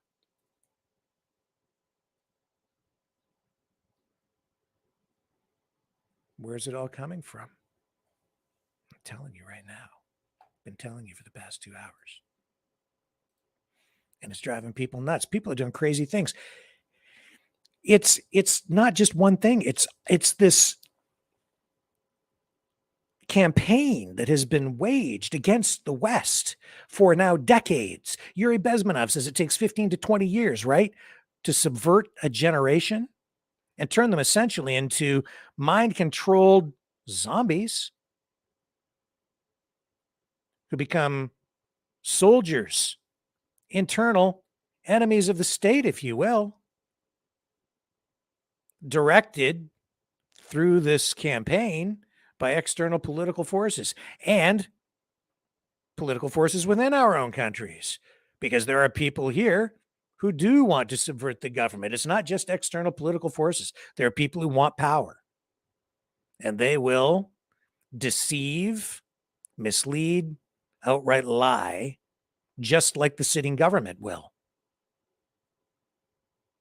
in order to get people to take actions that benefit them, turning you, me, all of us into their foot soldiers. And then we're told that everything that we've been told is a lie. All your life. The people telling you that, I would be highly, highly suspicious of them. I am. In fact, I'll tell you this. I think the people who sit there and tell us that everything we've been told is a lie are liars. Everything you've ever been told is a lie? And yet you're still upset when they burn a church, aren't you? I think we should be. You know, when it comes right down to it, Christians have been persecuted a whole heck of a lot through history too. The Romans used to feed the Christians to the lions. And who was it that ended slavery? Ask Thomas Sowell, great scholar. Another thought leader of our time. Well, it was us. We ended slavery. The American Civil War. A lot of Americans died. Canada, the Underground Railroad, fugitive slaves settled here. Canada welcomed them in. We have communities here that were established because of the Underground Railroad. Are we really that evil? Should I really be that ashamed of that history? Should I be ashamed of the Underground Railroad? Were we perfect? No. Did we have racism? Yes. Do we still have it today? Sure do today. Didn't seem to be as much of a problem even just a few years ago. Now, people that I thought would never speak the way they do, I hear them using language that just shocks me and honestly sometimes sickens me. So I stand against that. Why, again, is it all happening? Information warfare, folks. How does all this stuff work? Well, I can tell you that, I showed you the intelligence reports. I showed you that intelligence expert who talked about foreign governments injecting their influence into our political processes, into our culture. It's been going on for decades. This cultural Marxism, do you think that this is something that started even within our own country? Maybe, but it's certainly been amplified. They're throwing kerosene on it, aren't they? They have been for a long time. They've made us all ashamed. They've captured our flag here in Canada, whether it was during the residential schools scandal, when the flag was flown at half staff for I don't know how many weeks. Was it like it was well over a month and a half, 2 months, whatever, all across the country? Or whether it's the gay pride flag, which has been replacing the Canadian flag. As soon as I saw that, I was like, come on. That's capture. That's political capture. They've captured our flag on both of those occasions. And Trudeau, I think, he let it happen. He embraced it. So he's got to go. No question in my mind. He's not acting in the best interests of the country. But he's not the ultimate problem. He's just a pawn. It's the people controlling him that we have to go after. How do we do that? Well, I can tell you, and maybe I need to put this into writing for people because I've talked about this before, but we need financial transparency with all politicians. If you're in political office, we need complete transparency. We need to know where every penny that those politicians make comes from. Every single penny. Complete disclosure financially. No secrets, no offshore accounts, no hiding anything. How much money do they make and where does it come from? What goes in, what goes out? And that goes double for their campaigns and their political organizations, and triple for the parties. Their campaign teams, their campaign funds, everything. Every single penny has to be public. Then you beef this thing up with a few changes here and there, and you address Section 1 of the Charter of Rights and Freedoms here in Canada, and you make other changes to the U.S. Constitution as well. To do what? To limit government power, limit the power of government. When I have these conversations with my socialist friends and my communist friends and my right-wing political friends, I think they just automatically get it wrong because they try to take a direct approach to a solution. They're looking for a magic bullet, and they all seem to come up with the same solution in a general sense, which is that we are in trouble because the government is screwing everything up and they're taking our rights away. We are in trouble because the government has too much control over the economy, they say, and as a result, we're suffering with high inflation. So what's their solution? It's always the same. Tear the government down, tear the system down, burn it all down, and then put the power into the hands of the people, they say. But really what they're talking about is collectivism. What we end up with is a whole lot more government through a highly socialized system, more so than we have now, or a communist government or a fascistic, even Nazi government on the other side. Anyway, you slice it, I don't see anybody sitting here embracing the idea of more democracy. I just see people saying, let's throw it all out. That's not putting power into the hands of the people. Less government. That's the solution, and that just means making a few changes to this Constitution that I'm holding up in my hand for those of you just listening on the podcast and not the video.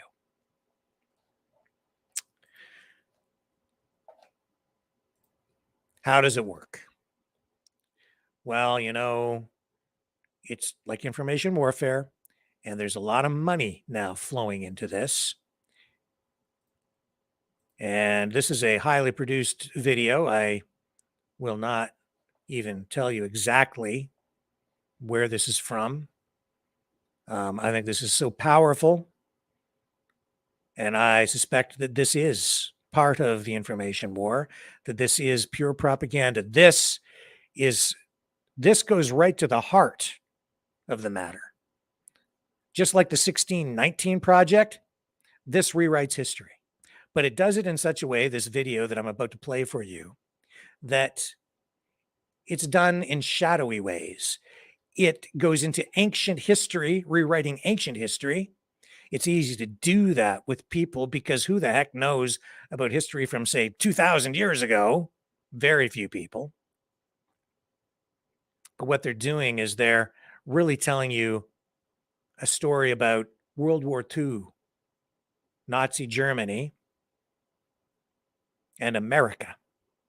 They're just changing the names of the countries. and the movements and spinning it up with this narrative about ancient civilizations. It's the same kind of technique that was used all through the pandemic, in my opinion. And I have a lot of evidence to back it up. Same technique used all through the pandemic in order to subvert the population, to redirect the population and indoctrinate us all into a particular way of thinking that has led us to this very point, this flashpoint, where we are now witnessing the war between Israel, Palestine, Hamas, Hezbollah, and it's escalating to include other countries as well. Let me run this for you. I'm going to comment on it briefly as it goes along. This is about a place called Tartaria.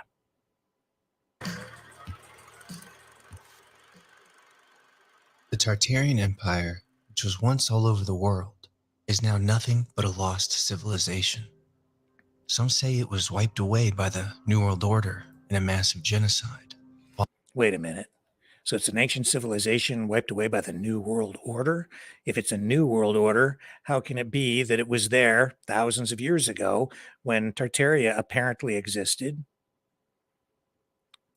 Anyway, let us continue. You see, it's conflating old language with new language. While others believe it's a fringe conspiracy theory with no backing to it.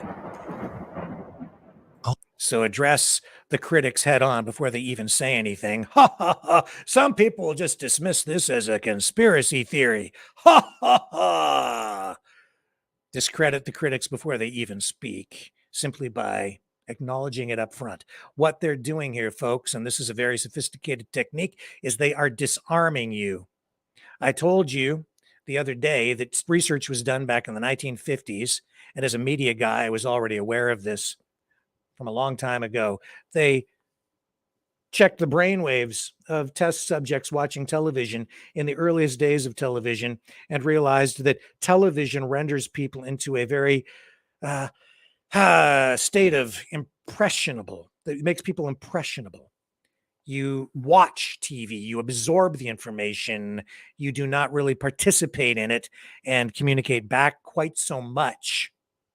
The point is, it's almost like a form of hypnosis, and it makes people very susceptible to suggestion.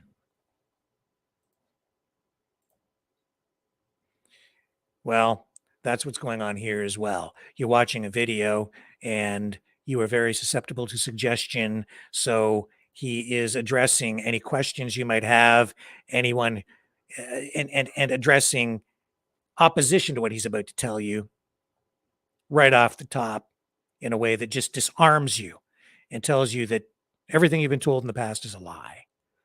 All the evidence I've examined tells me that Tartaria did exist, and that the powers that be spent a lot of energy, money, and power in getting us to believe it never did. The framework of our fundamental beliefs has been built upon a massive lie.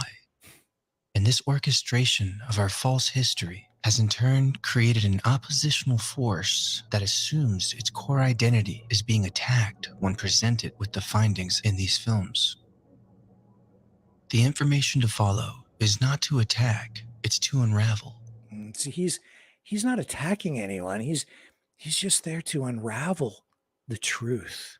Only he has the truth. Obviously, everything you've been told, everything we've been told for well over a century, longer, maybe even thousands of years, everything you know is a lie.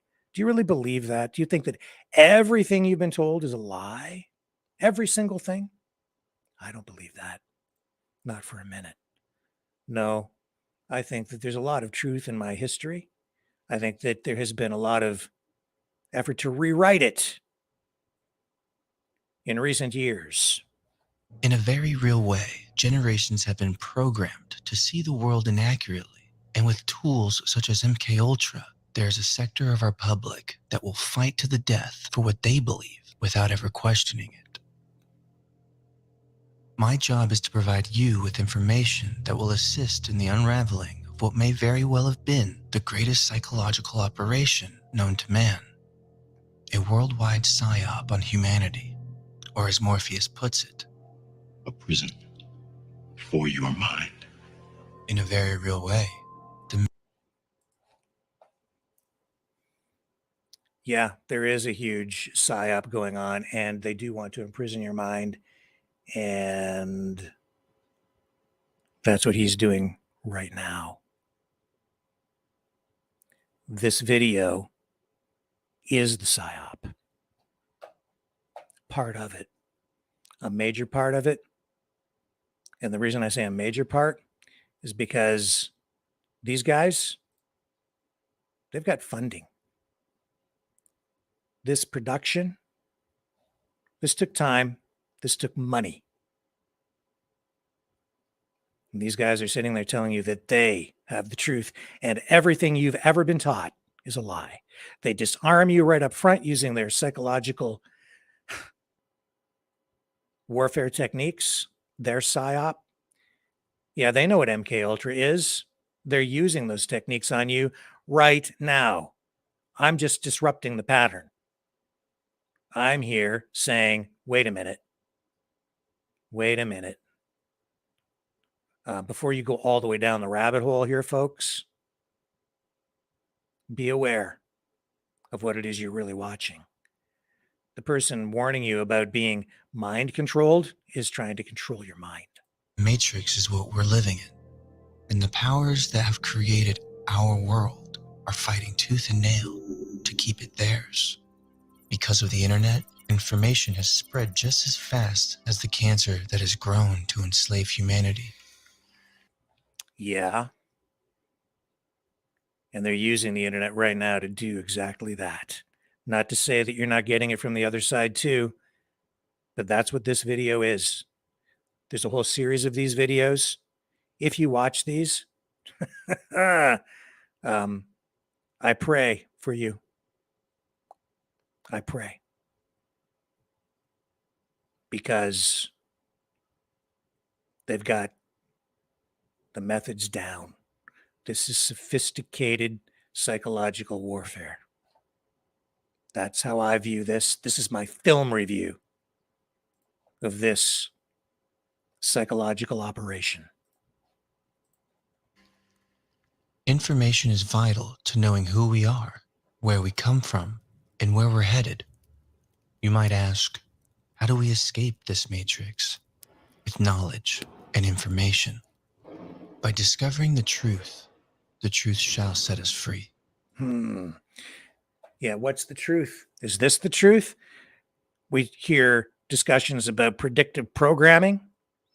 That's why he's making specific references to The Matrix, the movie, something you're very familiar with. Conflating, connecting, creating familiarity so you're comfortable with the information, putting it on a plane where you can easily understand it and then absorb the information that he presents to you, because it's that familiarity that further disarms you psychologically so that you absorb that information. And then the imagery that they're using, whether it was the picture of Jesus previous to that, which further disarms you and makes you open, particularly if you're a person of religious conviction, or now the use of this dove to further disarm you, to make you feel comfortable, that this is not a threat, that he's not here to attack. He's just here to unravel the truth in a peaceful way with this dove. And yet what they're doing here is drilling down into your brain, preparing you for the message that they are about to deliver. This is the PSYOP. I invite you to explore the hidden truths of our history so that it may unlock the infinite possibilities of our greater tomorrow. This begins now by uncovering what was once and will be again the Great Tartarian Empire. It will rise from the ashes. What will rise? The Tartarian Empire, or what? Something else, maybe? What is it that he is referring to here? What? What is Tartaria, really? Tartaria, originally pronounced Tartaria without the first R, is the name of the pre-Mongolian empire that originated in northern Asia before spanning the entire northern hemisphere. Great Tartaria was the largest empire during its time and would still have been the largest empire today. The sphere on the outside tips over as ice curve, and we can therefore run round corners in accordance with our tip. Tartaria, a once thriving civilization that Okay, so if it's that old, I'll tell you that invention, the Dinosphere, that car cycle thingy majiggy that he just showed you, that didn't exist then. There's conflation going on here. This is a bunch of bunk. This is rewriting history and substituting the name. There's substitution taking place here, subject substitution, in order to confuse you. They're really telling you a tale of something much more recent. This isn't really about Tartaria. Tartaria is a metaphor. exemplified the pinnacle of greatness and potential of humanity, is no longer present today. But its vestiges have been left behind as clues and crumbs for future generations to discover and question what happened. Tartaria had some of the most brilliant, fascinating, and powerful spiritual beings. With their extraordinary way of being, they invented and discovered technologies that would make them Holy smokes. What am I seeing over there in the corner? It couldn't be. Could it? Is it? What's that symbol over there in the bottom corner? It looks very familiar to me. I've seen it somewhere before. Yeah, maybe something from Germany, maybe circa, late 1930s, mid 1940s, early 40s. Could be. I think I've seen it on a flag. Just saying. Great futuristic technologies developed this great society. Yeah. Like what? The Hindenburg. appear like futuristic travelers that landed in a distant past.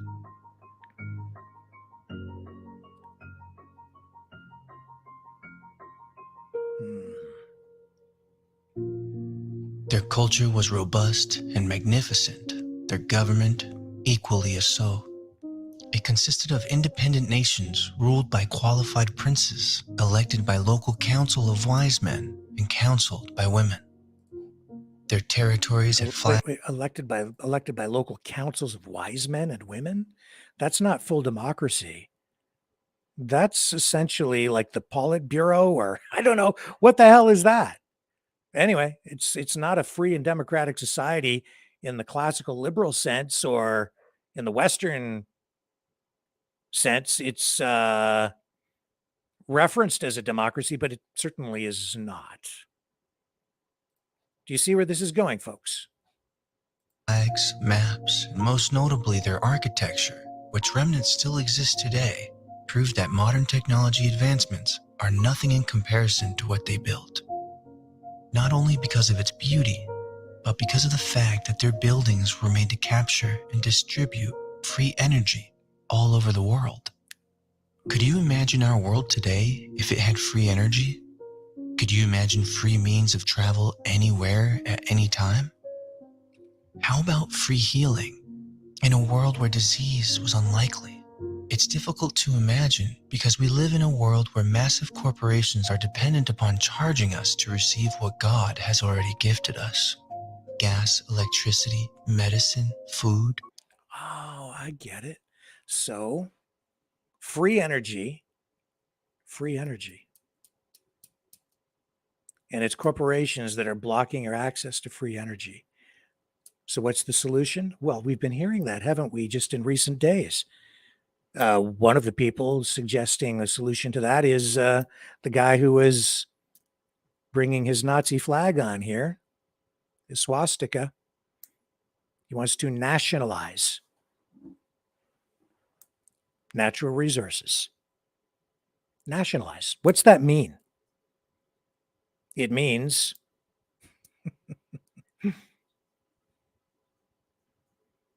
the government controls it all.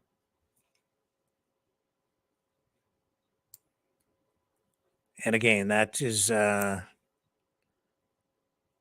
fascism, Nazism, or on the other side, communism. That's what you get. Government-controlled industries. No free market. And why is it free? Well, they'll tell you it's free because they'll say, well, the government is of the people, by the people, for the people. But do they mean it in the American sense? Not when they're talking about nationalizing industries. That means taking over industries, just confiscating the property. Property rights go out the window. They say that property rights are not real. The government is a construct and that everything belongs to the people, but it's really ultimately the people at the top of government who end up controlling it. And therefore, I would argue owning it and deciding who gets what. And then they distribute the wealth in a controlled manner through a controlled and centrally planned economy. That's what they're peddling here. They're peddling socialism. Free energy, what they mean is nationalized energy industry. It's deception. They're selling you utopia, a utopia that throughout history has never been achieved through these socialist, communist, fascistic, Nazi, authoritarian experiments. If you control energy, you control the people, and you control the world. Yeah, well, you know who I really don't want to control my energy? My government. Because it doesn't matter what the government touches, they screw it all up. Beware people who do not speak plainly. How did it get this way? Before we explore more of the brilliance of Tartarian technology, let's visit our recent past to first understand how Tartaria was erased from history and who were the ones doing it. We'll start at the beginning of the end, the 18th century, when the Romanov Empire conquered many Tartarian territories, leading to the creation of the United States. And lastly, their massive effort to hide and erase Tartaria from humanity's conscious collective. What happened to 1776? The Tartarian Empire, thought to have belonged to just Eastern Russia, actually inhabited most, if not all, of the world. The Tartars, as they were known, carried their vast empire from Russia, China, to even the Far East, the Americas. North America, to be specific, was an extension of the Siberian American horde, also known as Moscow Tartary. You see, Tartaria's territories were everywhere, and they were labeled as such. Petite Tartary, Eastern Tartary, Russian, Moscow, Chinese, and Mongol Tartary. Moscow Tartary was completely conquered by the Romanovs in the middle of the 19th century. The Romanov name is due to their claimed descent from the Roman Empire, as they saw Moscow as the third Rome. The Romanovs were in control of Russia for just a few centuries and ended in the early 20th century at the hands of Bolshevik secret police who captured and murdered the Russian Tsar Nicholas II along with his entire family. Taking over Moscow Tartary, which the Romanovs eventually did, made them a world superpower. The conflict between Moscow Tartary and Romanov Russia ended in the second half of the 18th century with the famous Peasant War against Pugachev. Pugachev was the leader of a series of successful rebellions. Before you listen to any more of this, do you know anything about this history? Really be honest with yourself. If you don't, then it would be pretty easy for him to just convince you of pretty much anything, wouldn't it? Against the Russian Empire during the reign of Catherine the Great. At this time, the Romanovs strived to conquer the Siberian American horde at all cost. They understood very well that the Russian people didn't support them, and many would prefer the regime of Tobolsk to the Romanovs. Tobolsk was the center of Russian colonization of Siberia, when an ally of the Tsar of Tobolsk, Turkey, signed a peace treaty with the Romanovs. They essentially betrayed Pugachev and the Siberian army.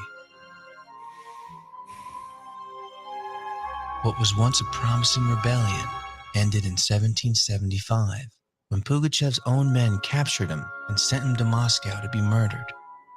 That is why the Romanovs turned the very existence of their Siberian neighbor to a national secret. To preserve this secret, the infamous secret police was created, where executioners tortured and hung those who knew too much. Pugachev was beheaded on January 21st, 1775. As a result, 1 year later, the United States of America emerged on May 1st, 1776, where Freemason Adam Weishaupt established their territorial claims. With the stronghold of the Tartarian Empire conquered, the Romanovs ventured to the Americas as Moscow Tartary. Okay. A lot of history rewriting and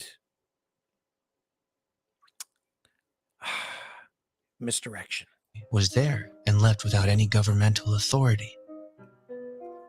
The European emigrants who had settled on the Atlantic seaboard of North America then ventured west, and for decades they seized the North American territories of Moscow Tartary. The Romanovs went about voraciously slicing up the vast territories of Moscow Tartary and rewriting history in the process. In America, which is exactly what this guy is doing right now, rewriting history. Began with Alaska, and then Washington and Oregon were ceded to the Romanovs in 1819, while the rest of North America went to the USA. Before this, the influence of Moscow in the Americas was massive. Note how many US cities were named Moscow in the early 1800s. Interesting, isn't it? This Romanov takeover of the inhabitants of the Americas has been beautifully but incorrectly narrated in Hollywood films about the very noble white frontiersmen and the very savage Indians. Oh my God! Let go of me! Let go of me!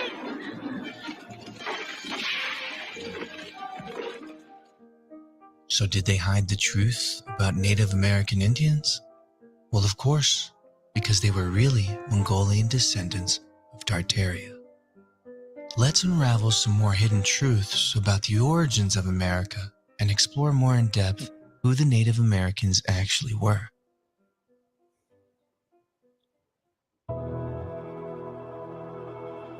Initially, the territories of Canada, United States, and Mexico were known as India Superior and were populated by a previously advanced American civilization called the Moors. The Moors are who we know as Tartarians. They were responsible for the building of Gothic architecture in America and around the world. Interestingly, they were also known as the Berber Indians, all one and the same people, as they all originate from the Mer people of India Superior that had previously civilized the world. This map is very significant because it demonstrates that the Americas are Asia Major, Asia proper, also known as the Orient or the East, or another word for it, India Superior. So what language did Tartarians speak? Well, the universal language spoken throughout the Tartarian Empire was Arabic and Sanskrit. Therefore, the original Moors were likely Islamic. Islam was prominent in America and had a massive influence on it.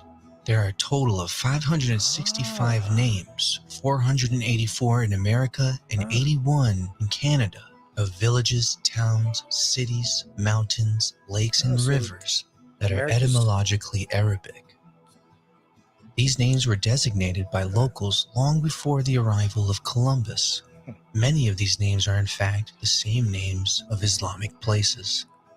Mecca, Medina in Idaho and also in New York, Medina in Hazen in North Dakota, Medina in Ohio, Medina in Tennessee and in Texas, Medina and Arva in Ontario. Ontario? Okay. Arva. Arva is a teeny tiny little town. There might be more than one. It's just north of the city where I grew up in Canada, in Ontario. I don't know. There's a handful of people who live in Arva. There's a flour mill there. Don't blink or you'll miss it when you drive by. It's that small. And it's just outside my hometown of London, Ontario, Canada.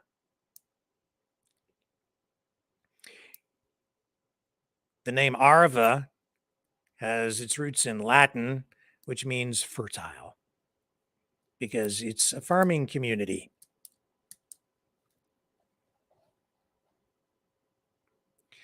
But hey, who knew, right, that North America really has its roots in Islam?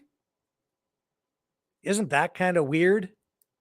Who would have thunk? See, First Nations people still have some claim to the land, I guess, through this version of history. But so too do people of, say, Muslim faith. We're just occupiers. This particular propaganda film tries to take people down a slightly different path. It's still socialistic. And I say a slightly different path than, say, the 1619 Project. It goes back even further in time to stake a claim, many claims, land claims and otherwise. Why? Why? Motives not always readily apparent, but you can see that this leads to extreme disruption. If we keep playing identity politics, we keep digging deep down into the past to discredit the system, tear the system down, and engage in the decolonization movement, where we're portraying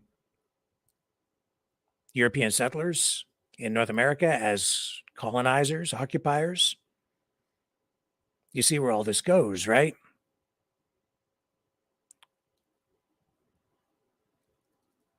Where are we supposed to go? Why this narrative?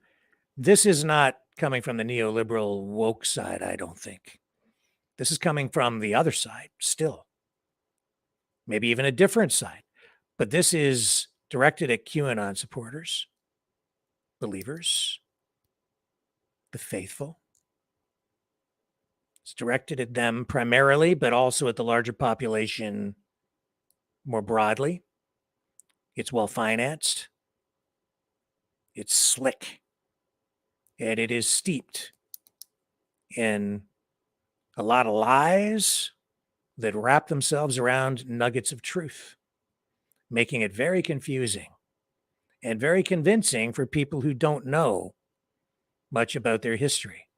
And I have to confess, I don't know everything to know about history going back thousands of years. There's too much information for one person to absorb. You could spend a lifetime studying such history. But I can see propaganda. I know propaganda when I see it. And I know enough about history to know that there's a whole lot of lying going on in this video. And I see the techniques they're using to disarm people. And I know a lot of people have already watched this.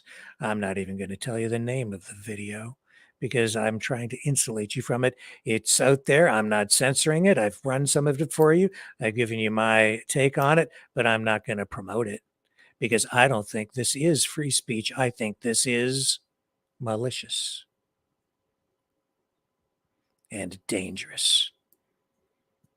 Because while he sits there and says that he is not there to attack, he is there to unravel, I say that he has another motive. He is there to disrupt. And he is also not just a film producer, the narrator of this, the producer of this, he is a known political activist who may or may not even be working in the best interests of or toward the same common goals as the political movement that he's involved in. He may simply be there engaging in this activity to subvert and eventually destroy the very movement that he's involved in from within. Because everything about this results in self-destruction.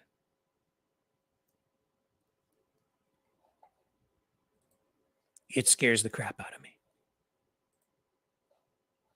because it's so effective. You see the crowds in the streets. You see the massive protests. You see the mass immigration. You see the governments putting people with diametrically opposing political ideologies right next to each other in, you can call them 15-minute cities if you want. That might be an apt description. I pointed out that the federal government in Canada just came out with $1.8 billion last week to create communities with extreme densification in order to accommodate the massive numbers of immigrants flooding into Canada, a country that I am quite certain I know is in play in this third world war that is at the center of this information war. The Moors, the true first inhabitants of this country, have bloodlines going back to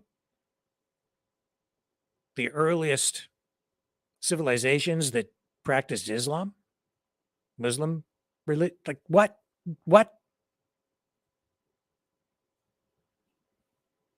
In Canada and North America, why would they be talking about something like that at a time like this? When in Canada, Justin Trudeau just announced that he's quite willing to take another 500,000 refugees from Palestine. At a time when we're seeing conflicts in the street that are actually now resulting in deaths, when we've seen a rise in terrorist attacks on domestic soil. Not just in Palestine, not just in Israel, not just in the Middle East. At a time when we're seeing First Nations pushing back against the United Nations Declaration of Rights for Indigenous Peoples, UN declaration, ramping up land claims, glomming on to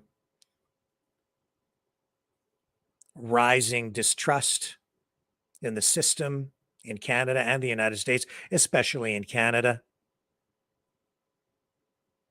All of this is happening at a time when property rights are being threatened, our very way of existence, Western civilization, everything we've come to know, rather. Coming at a time when our neoliberal woke politicians and bureaucrats and community leaders, people on that side of the political spectrum, stand up and say, at every meeting now, we want to acknowledge that we stand on the lands of the fill in the blank First Nations communities, tribes, at a time when our governments have been apologizing for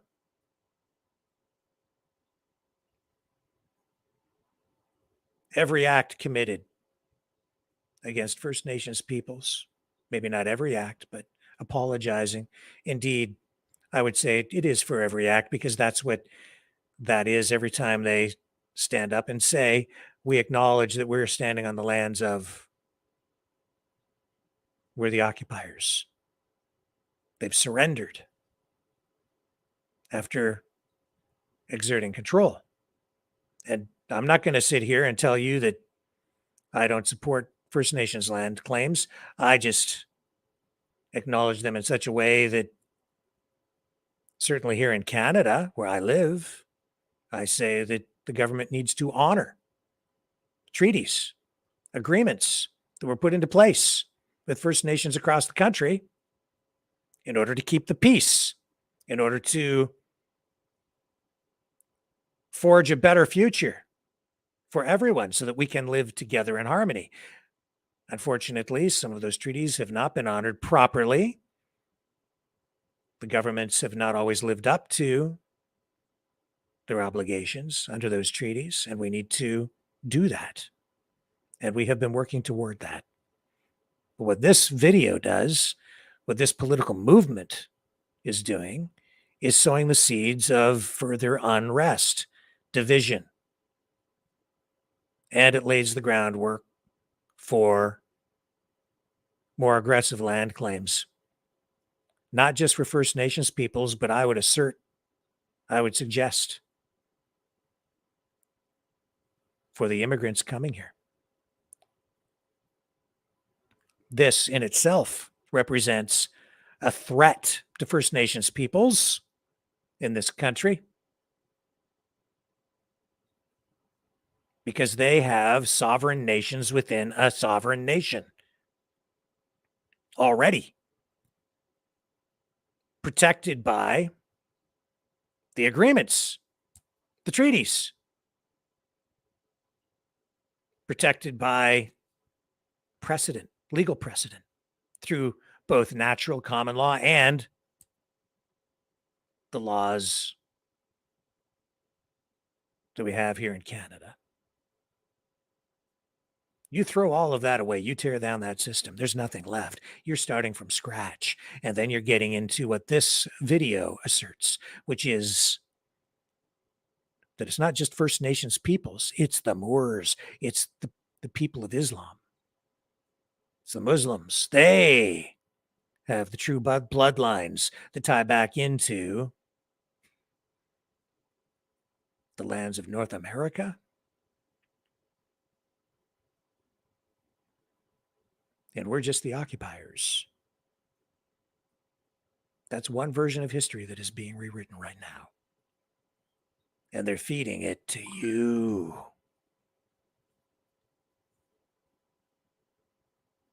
And so you have something else to feel guilty about now. And ultimately, you're going to have to pay that back. There will be reparations. Indeed, you might even be forced to leave. You may end up finding yourself stateless, homeless. Where will we go if we are kicked out of the country? Where? Because it seems very clear to me that as the refugees from the Middle East are moved out of Palestine, places like Canada, in particular Canada, we're sitting here with our arms open, trying to do the right thing, We're saying, yes, send us those people in need. Let us help. Let us help. And if we weren't doing that, you know what we would be accused of? We would be accused of being racist. Just like when that boat showed up prior to World War II from Germany with all the Jews on board, and it was going from country to country to country. And Canada said no. We've had too much immigration already at that time, and we can't take them. And so even today, Canada is accused of being a racist country because Canada made the same decision that many other countries, including the United States, made at the time, and other countries too. And they went back. And many of those Jews died in concentration camps. And Canada has since apologized for that. But you see,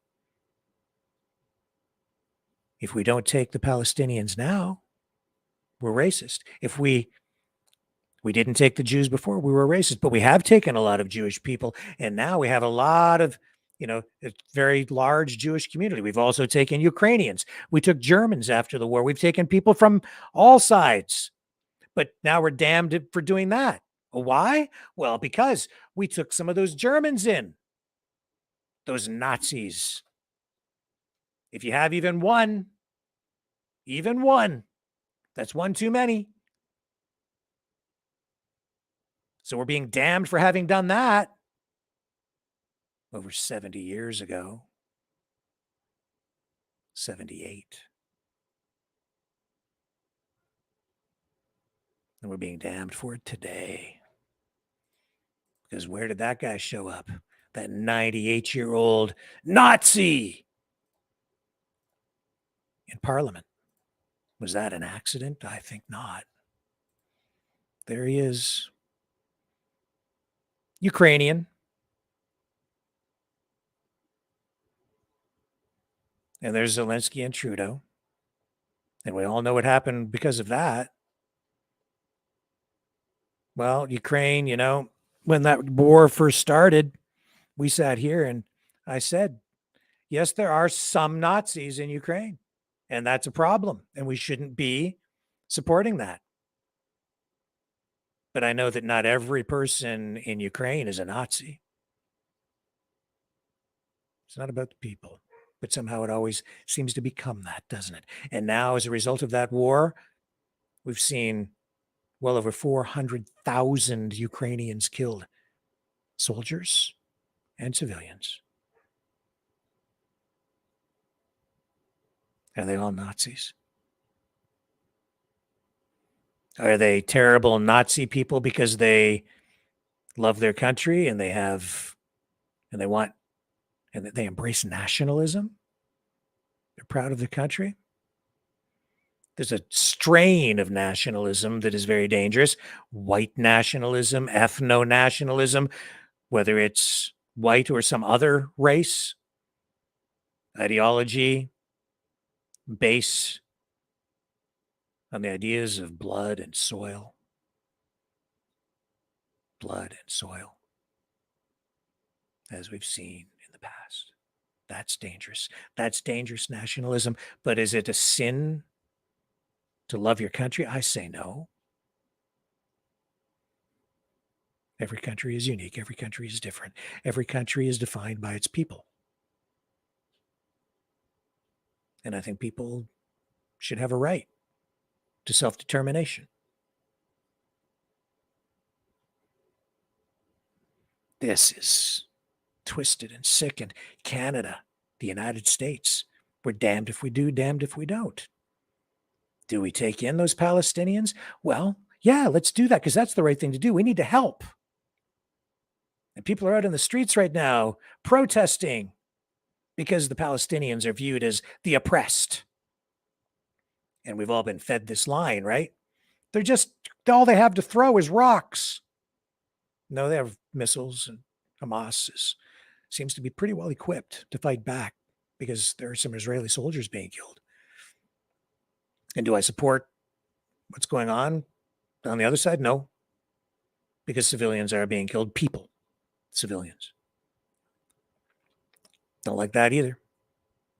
Not saying I have all the solutions, but I can see that there are problems on both sides.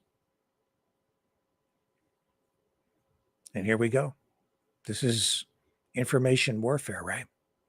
Designed to get you all out into the streets and fighting, all of us.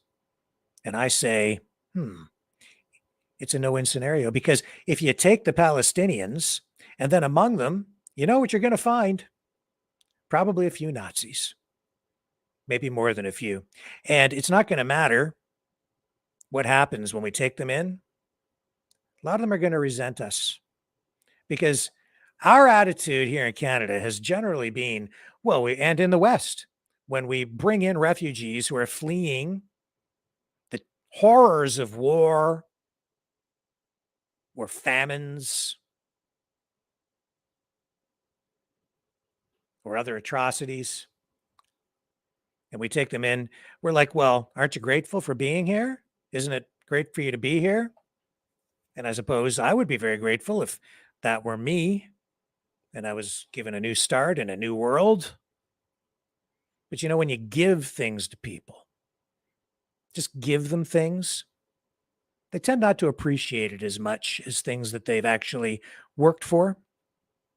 And when they've been, and that's not to say that not everybody who comes here is appreciative, but some people, they tend not to appreciate things when they're just handed things, right? And in fact, if it's being handed to you by someone that you think has been oppressing you, you can really resent it, because now you feel it's like, well, you blew up my house, or you're responsible for having my house blown up because you helped fund it. And now I come here and you're giving me a welfare check and a shoebox to live in a densified 15-minute city where the population density is so tight that I'm living next door to, say, a Jewish person that I hate because their cousin blew up my house with the money that you provided. And then what? What do you think is going to happen in a scenario like that, folks? Well, we've got another problem on our hands, don't we? Because that video that we just watched, that is laying the foundation for a land claim equal in weight to the land claim coming from the First Nations peoples who were here, as far as I know, first. And you think I'm joking about that, or that I'm making this stuff up, or that this doesn't have legs? It's not getting, yes, it is. It's getting a lot of traction already. I can show you. I can prove it. I just have to find a clip here. Oh, let me show you.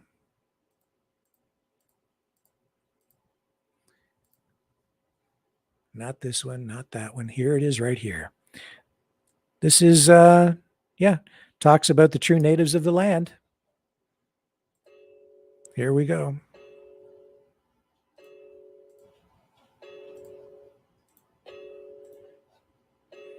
Palestina.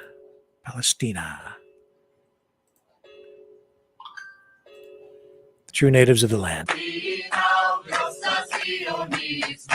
Liebe, Liebe, Liebe Palästina, Liebe, Liebe, Liebe Palästina, Liebe Palästina, und großer Zionisten, Liebe Palästina, und großer Zionisten. Och vi har odlat jorden, och vi har odlat jorden, och vi har skördat vetet, och vi har skördat vetet, vi har plockat citronerna, och vi har plockat citronerna, och pressat oliverna, och pressat oliverna. Revolution. Yeah. And then I have people all around me who say, that they want peace. They want a peaceful solution. And then they get out into the streets and they protest. And what do I hear them chanting?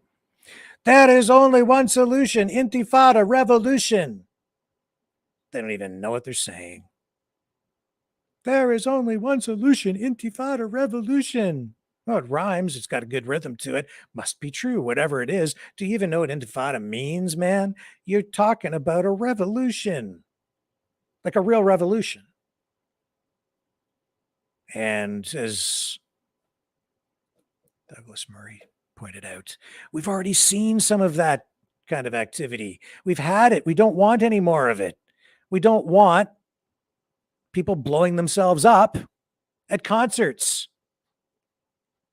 That's intifada. And people right now are out in the streets protesting, supporting a worldwide intifada. Is that what you want? Are you really sure you want to tear the system down? What are you going to get on the other side, folks? Intifada, revolution. I hear so many people calling for a revolution. Collectivism. From one side or the other, and it seems like they all want the same thing.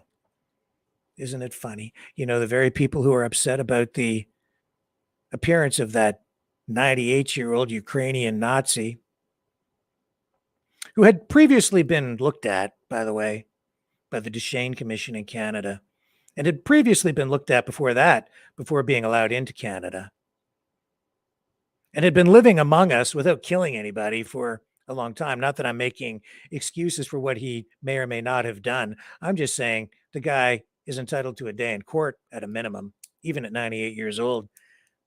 I don't believe in stringing anybody up in public or convicting anyone of anything without allowing them to have some sort of a trial. And I'm not talking about a trial in the court of public opinion. But how convenient that was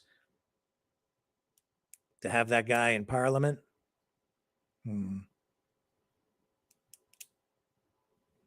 While our Prime Minister, who clearly is not acting in the best interests of the country, was sitting there applauding. And then the 338 MPs, well, 337 plus the Prime Minister, and Zelensky, Ukraine, also applauding like trained seals who clearly didn't know what the hell they were really clapping for. And then I've had people say, well, it's the best thing that could have happened because it shows what the country's really about. Is it really? Yeah. Tell that to the Jewish people who live in Canada. Tell that to, a lot of other people who live in this country. And then everybody wants to throw out all 338 members of Parliament because they clapped. Well, they all knew. Did they? No, they didn't. They didn't know what the hell they were doing. They're not that smart. They're idiots for having done it. Some of them probably are fascists and Nazis, but I wouldn't say all 338. And I don't think it rises to the level where we have to destroy the entire system. But how convenient for those who want to do that. And how convenient it is for those who seek to destroy the system, because now suddenly we have both sides seeking to do exactly the same thing. We have people who are upset with the Nazis who want to tear the system down. They're anti-Nazi, anti-left-wing, neoliberal woke. And yet we have people on the other side also trying to tear the system down. It seems like we're damned if we do and we're damned if we don't. And then with these Palestinian refugees, got to take them in, or you're racist. But if we take them in and there's a bunch of Nazis in there, and we've seen some of those Nazi flags being flown in Gaza and at the protests where some of these people embrace Nazi ideology, we've shown you right on this program, there are Nazis among them, a lot of Nazi ideology in there, even a lot of Hitler worship. We showed you there's even a store. Lori pointed out on the program, there's a store called Hitler 1 and Hitler 2 in Gaza Strip. Is Gaza Strip? Yeah. In Gaza? Yeah. If it's still there, if it hasn't been bombed. Them, 2 locations. Clothing store.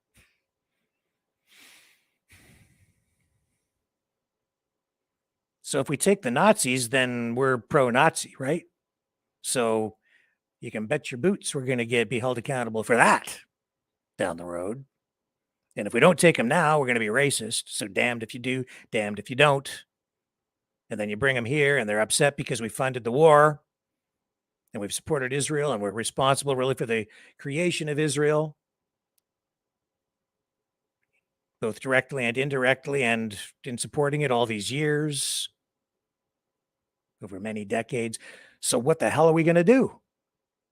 What's the right thing to do? Do you take them or don't take them? Reject them all because there might be some Nazis, maybe some terrorists, or take them all in, hope for the best, assume that they're just going to integrate into society in a peaceful way, and be so grateful that they wouldn't ever act out in a violent way at all. Do you think that's going to happen? Has that happened so far? I think we've been pretty lucky so far, but not entirely. We've seen acts of terrorism on Canadian soil and in the United States. And we've seen a rise in mental illness. And we've seen people triggered, I think, through these psychological operations involving a mix, I think, of drugs and psychological manipulation through the internet. PsyOps. And they can target a specific person with one video multiple times on the internet because they have the power to do it. And who is they? I keep saying they.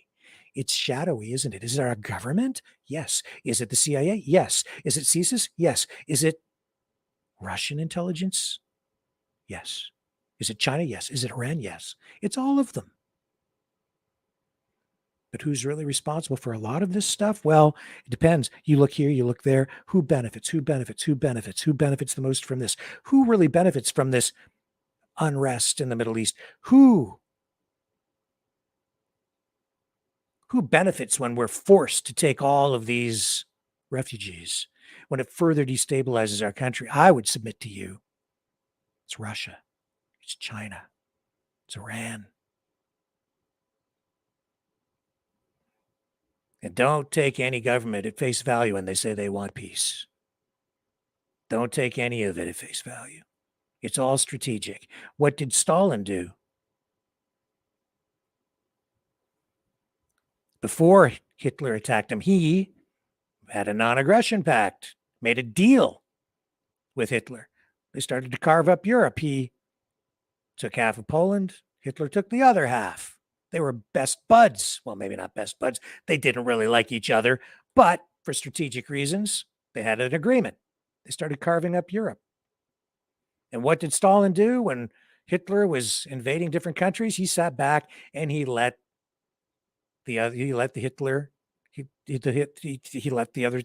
two sides fight, destroy each other until he really needed to get involved.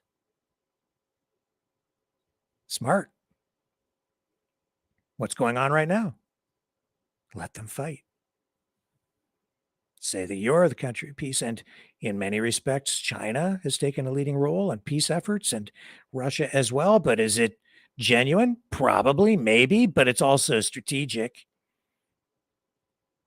And where is a lot of this unrest coming from? It's not coming just from Palestine itself or Hezbollah. It's also coming from Iran. It is because they're supporting it financially and with weapons, just as we in the West do it the other way around.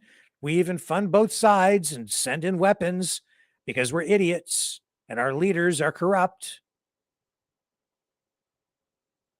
But there are pragmatic reasons for a lot of these things as well. Doesn't mean that we throw out the entire system.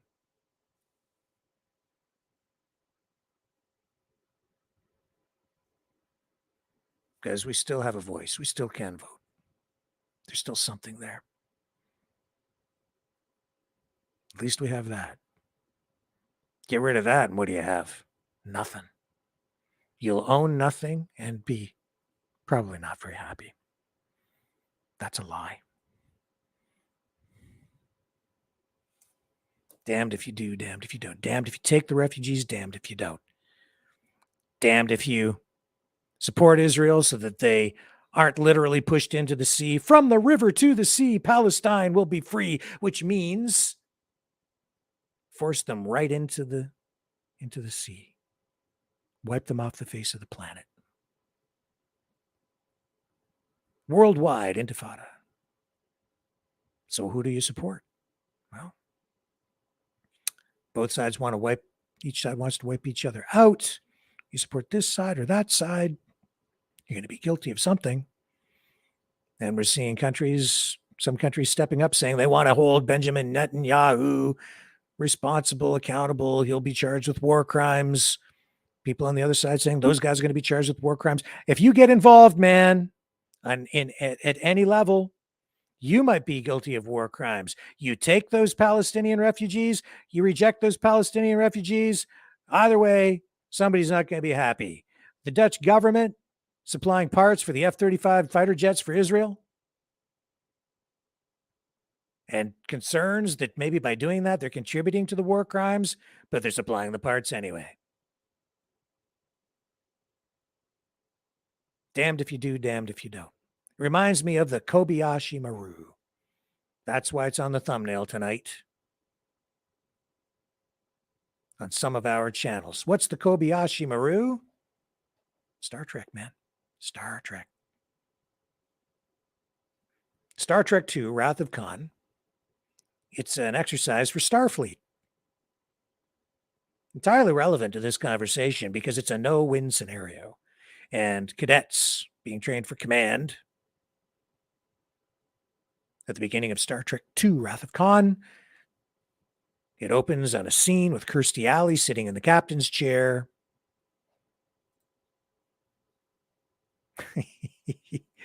And Kirstie Alley is approaching the neutral zone where there's a ship, Kobayashi Maru, in distress, under attack, Klingons. Ship's not supposed to be in there. Have to rescue the ship. And ironically, this is a movie that really focuses on Khan Noonien Singh, played by Ricardo Montalban, who represents a superior, almost Aryan type race of supermen. Genetically superior, genetically engineered. Sounds pretty Nazi-like. But anyway, the Kobayashi Maru is the no-win scenario. And it's designed so that you cannot win.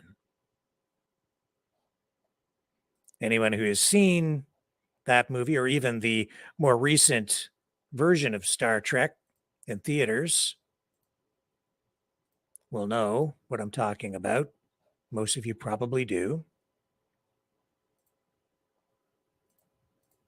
I skipped over a thing here, but here it is here. Great movie. My favorite Star Trek movie of all time.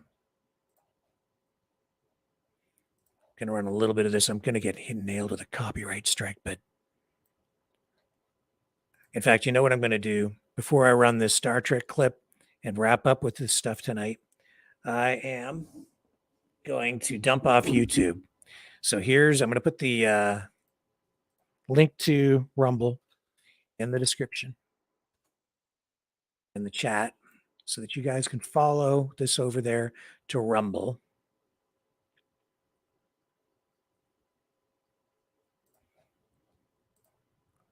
So I can run the Kobayashi Maru clip for you.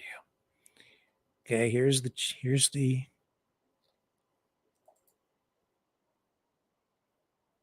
the link to Rumble. Go over to Rumble. Rumble. Watch us on Rumble. I'm going to run this clip over on Rumble.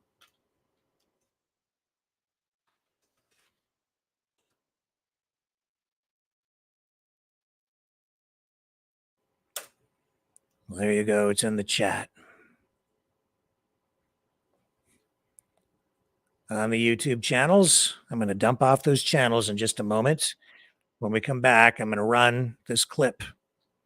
So stay with me. Don't go away. The best is really yet to come on this special Maverick News broadcast.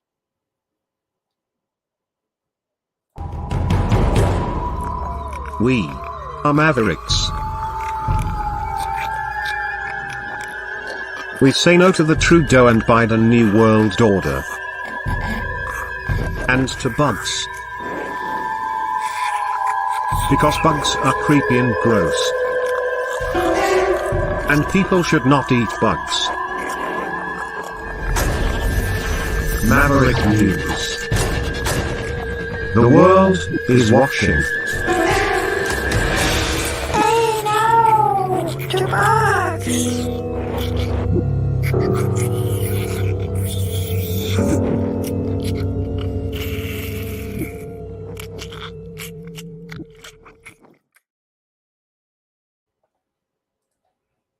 Okay, I'm back, and we are going to dump off YouTube now.